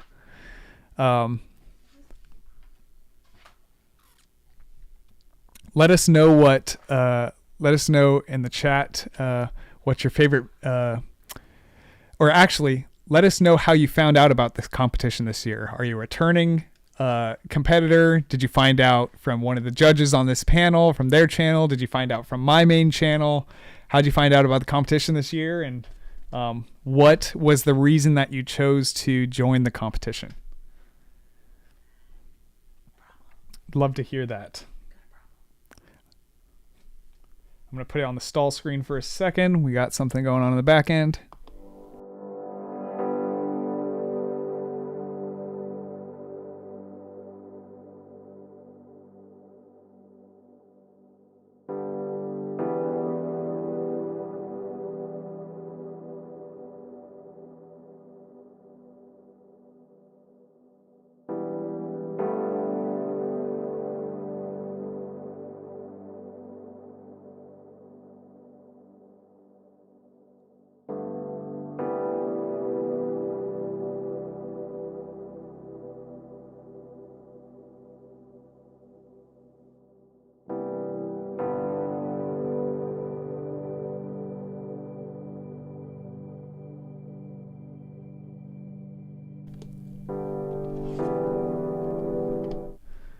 Okay. Sorry, we've got a little bit of technicals going on in the back end. Trying to get these calculated. So I'm going to read through some of these. Some judge told me, yeah, Gunnar. So Gunnar actually in the chat was a judge, I think our first year. So we don't trust anything Gunnar says. We learned that. Return viewer, awesome. Returning competitor, awesome. At Shannon. Facebook, other YouTubers, Dwayne, competitors last year, main channel, Watts Wildlife, awesome. All the reasons for joining. Yeah, a lot of people saying planning to improve, wanted to see others work, wanted to have fun, learning. Yeah, I think ultimately that's probably one of the I think the two biggest things that we have going on here is I think that I really value the community aspect. I love getting to see everyone come together and kind of getting to encourage each other. And there's not many spaces like that in this wildlife photography space. I feel like as wildlife photographers, often we're very removed from each other and sometimes solo kind of members. So having a space where you can all come together is really encouraging and fun to have every year. So I love that. But then also learning what you can do better and seeing finalist photos and seeing what the judges like about them gives you insight into maybe what things that could improve your own wildlife photography and stuff like that. So glad to hear some of those reasons. Judges, you have anything you'd like to share in terms of what you think is maybe the most valuable part of this competition, or for competitions yourself that you enter, what you're seeking to get out of it? Any thoughts? I think in terms of this one, it's really neat to see the variety and the creativity that people are submitting. I'm blown away by the work and the caliber of work that's being submitted. And I mean, that just makes it really tough for us as judges to choose, one over another. It's incredibly difficult. So yeah, well done, everybody. Yeah. Love it. I think go ahead, Matt, or I'll go. Okay. I think the fact that you get feedback with this particular competition is so good and it is a huge factor in what makes it so helpful. If you're trying to learn about how you can improve, most photo competitions, you maybe a posting on social media, here are our winners, congratulations, and that's all you really get. You don't get why the judges actually selected those photos as the winning photos. But you get that here, and you get it in depth from every judge on the panel, which I think is really nice. Yeah, I love it. It's an invaluable learning experience. So, Matt, you wanted to share? Yeah, it is really difficult to be judging, especially when you got categories like creative, because that can go so many different ways. In the eye of the beholder, what stands out, how it makes you feel. And then my experience as a photographer is going to be completely different than another judge's experience. Behind the lens, what it photographs. So if I see a blue heron around here, I'm just like, oh, it's another blue heron. Or even eagles. but to someone else, that unique behavior might be something new that they've seen. So yeah, there's a lot of elements that goes into judging, and then also learning from what those images are picked, how to improve what you've seen other people do, and it might not even be what you might take away and do yourself, but to understand that this world is huge. It's the creative aspect behind the lens is extreme, and it's exciting, and it always will change. So if you didn't get picked, it doesn't mean that your image isn't better than maybe someone else's. And so it makes it really difficult for us judges to narrow things down for the different criteria that we have. And hopefully that encourages you to, I don't know, take a different stance on a subject and in its environment, and submit it for next year, because I think you'll be very surprised as to how that might go up against other images, or make the judges feel when they see that. Because I know I was surprised with some of these images, how, like, I was like, how did they get that shot? What were I mean, even the turtle under the water, I was thinking about, I didn't talk about it, but did you hold your breath? Like, there doesn't seem like there's any bubbles and stuff distorting the the turtle up above. So there's a lot of technical aspects that leaves me wondering how you took those images. And so keep doing what you're doing. And I don't know. Now I'm rambling on about good No, photos. that's good. I love that. Yep. My favorite I- chat comment right now. I like that you know it's a real photo competition and not a scam. So, Priyanshi, you want to share, and then we actually have some results. So go ahead and share. I just second Matt. I mean, the world that we are in right now, there's so many photographers, and we see a lot of these images on Instagram, but it's beautiful to see these pictures which are not Instagram pictures, and to understand that people are genuinely so creative. It's not just a learning for these photographers who are sitting, it's a learning for us as judges also, to realize that, I mean, being in an industry, being photographing for years, sometimes we just overlook a subject, not thinking what we can think. Versus when you see an ordinary subject being, being taken in an extraordinary way, it just trickles your mind, and it's amazing. It's a learning curve that just goes steep high, and I'm very very happy to be part of this judging competition among such an amazing, talented judges alongside. It's just been a very good experience here. Otherwise, I always get an email, "Oh, you're rejected. Your photograph didn't make it." I'm like, "Oh, why?" Now I know probably why. Yeah, It's I just love good it. to know why. Yeah, it's good to know why your photograph didn't make it. Yep. So, Yeah. it's Yeah, nice. that's the biggest thing that stood out to me, and why I wanted to create this competition is because of that exact reason. It's discouraging when you never hear any of that, so it's so encouraging when you get to see what is it that people are looking at, and also to like be able to be a part of this community in a live chat like this, where you don't have to, you can interact with others, and it's not like just some person removed from everyone else. So it's good having that community. So love it. Also, Jeremy, it just, for the fact that, why your picture probably did not win, because yes, this was what was better. You can judge it by yourself, and, you can compare. Oh, this was better. Yeah. So it's an amazing job. Yeah, love it. Thanks for sharing. So we have a problem, judges. So judges' results were clear, so I'm happy to say that. But we have to save the grand prize announcement for the last. Like, that's the last thing we do.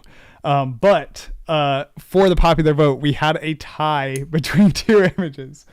So what that means is that we are going to, normally I would select just one random judge, but because I feel like this is the final popular vote, we need to vote between all 5 of you guys on who is going to be the image winner between these two.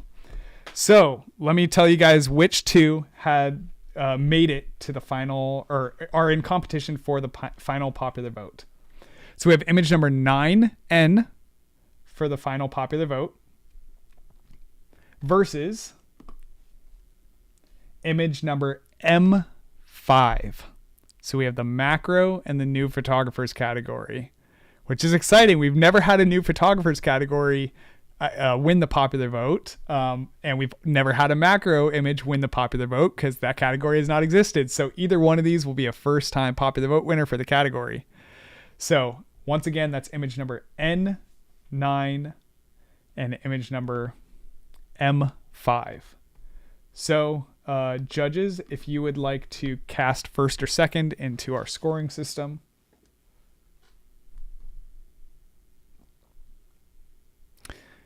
Murtaza with her image of the great egret, foggy scene, and Mike with his image of the jumping spider. Nice up close and intense.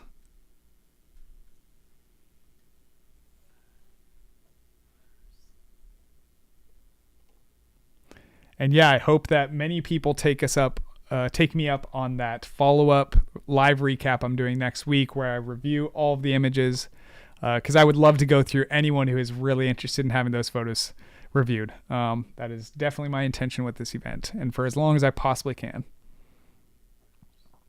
I see the question in the chat. Top 10's notified before the live show. It is a surprise for everyone. That is a question I got more this year than previous years. Previous years, for some reason, that was clearer than this year. Maybe I didn't say something correctly this year. But yeah, no one knew that they made the finals, unless some people may have had a hint that they were up for running in the finals, because we needed further verification of whether that be raw files due to maybe questionable editing or ethics, so on and so forth. That would be the only reason why anyone would have been hinted off towards possible running in the finals. But no one was told for sure not whether they made the finals or not. Reason why we do that is we like to keep it a little bit more of a surprise, kind of keeps the excitement of the event a little bit higher. And yeah, it just makes it a little bit more engaging to do live. So that's why we do it the way that we do it. Okay. So it looks like we do have our official winner for the popular vote. All right. Man, excited to announce this. After a lot of deliberation and taking quite a while, thank you everyone for being patient while we had to tally up all those votes on the popular winner. After a lot of deliberation and calculation, we have our popular vote winner for the 2024 Wilder Photo Competition out of all 815 submissions. So, the popular vote winner for this year's 2024 Wilder Photo Awards, sponsored by Hunt's Photo and Video and winning a $250 store gift card, is Mike Gilling with his image of the jumping spider. Wow, what a phenomenal image, Mike. And I mean, amazing shot. You placed third with this image, but you also won the overall popular vote, and I can see why. It is such an engaging image and really just sucks you into the world of that spider, what the spider might be looking at, and the mood of the scene is just incredible. And I believe Mike is in the chat, and I saw him earlier say that, you know, he captured it in his backyard, which is just amazing to think about how images like this, you can capture images no matter where you are all around the world.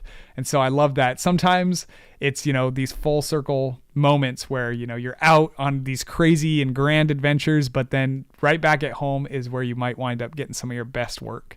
So congratulations, Mike, and congratulations for being our overall popular vote winner. Okay. And now we are about to get into the grand prize. So let me get this all prepped on my end.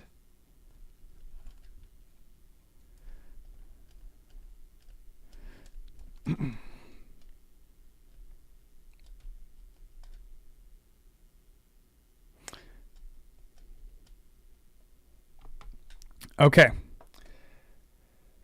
So let's see.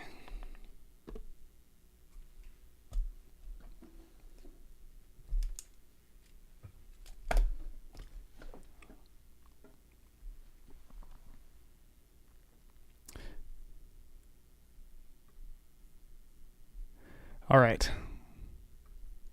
Sorry, I wanted to get that prep so everything goes smoothly here. Congratulations, Mike. All right, we're about to announce the grand prize winner. But first, when I'm done, I need you guys to do me a huge favor. Make sure you go and subscribe to all these awesome judges and their channels and profiles in the links below. They have dedicated a lot of time to helping judge your images. Not only the almost 4 hours here today, but the countless hours they did on their own for the 815 photos. Also, don't forget to check out my main channel as well, where I tell stories of wildlife photography adventures, linked below. I'd appreciate that just as much as them. Okay, so for this year's 2024 Wilder Photo Competition, you all submitted some amazing photos to the competition, and even more so than last year, the competition was incredibly high. And I hope you all had a great time and were inspired to improve your own craft of wildlife photography. So, sponsored by Cotton Carrier, for our grand prize, we are giving away a $1,000 in cash and a G3 Cotton Carrier harness.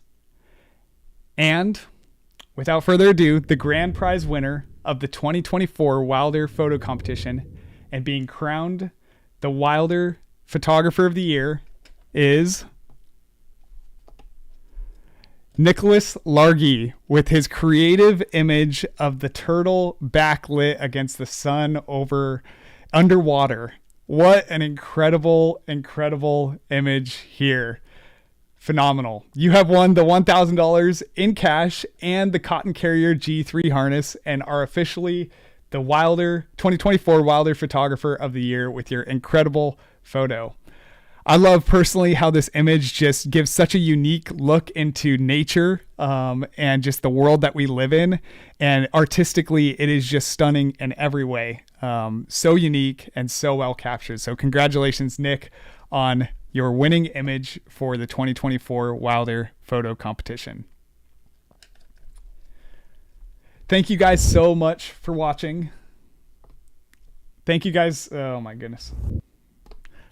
That's what I meant to do. Thank you guys so much for watching. The Wilder Photo Competition will be coming back again next year with a new category, and we will be giving away thousands in prizes once again. So make sure you guys subscribe to the channel below, or even better, our newsletter.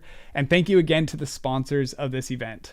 Don't forget to check out their deals that they are giving away in the description below. And just a reminder, I'll be doing a live stream next Saturday so that all of the images submitted to the event that weren't shown today and requested to be reviewed can be reviewed. So stay tuned for that.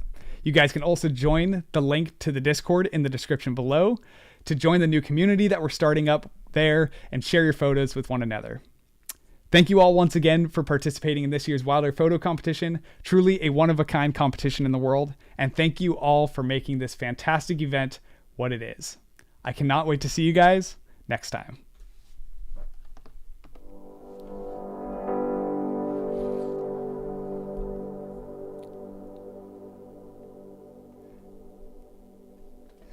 All right.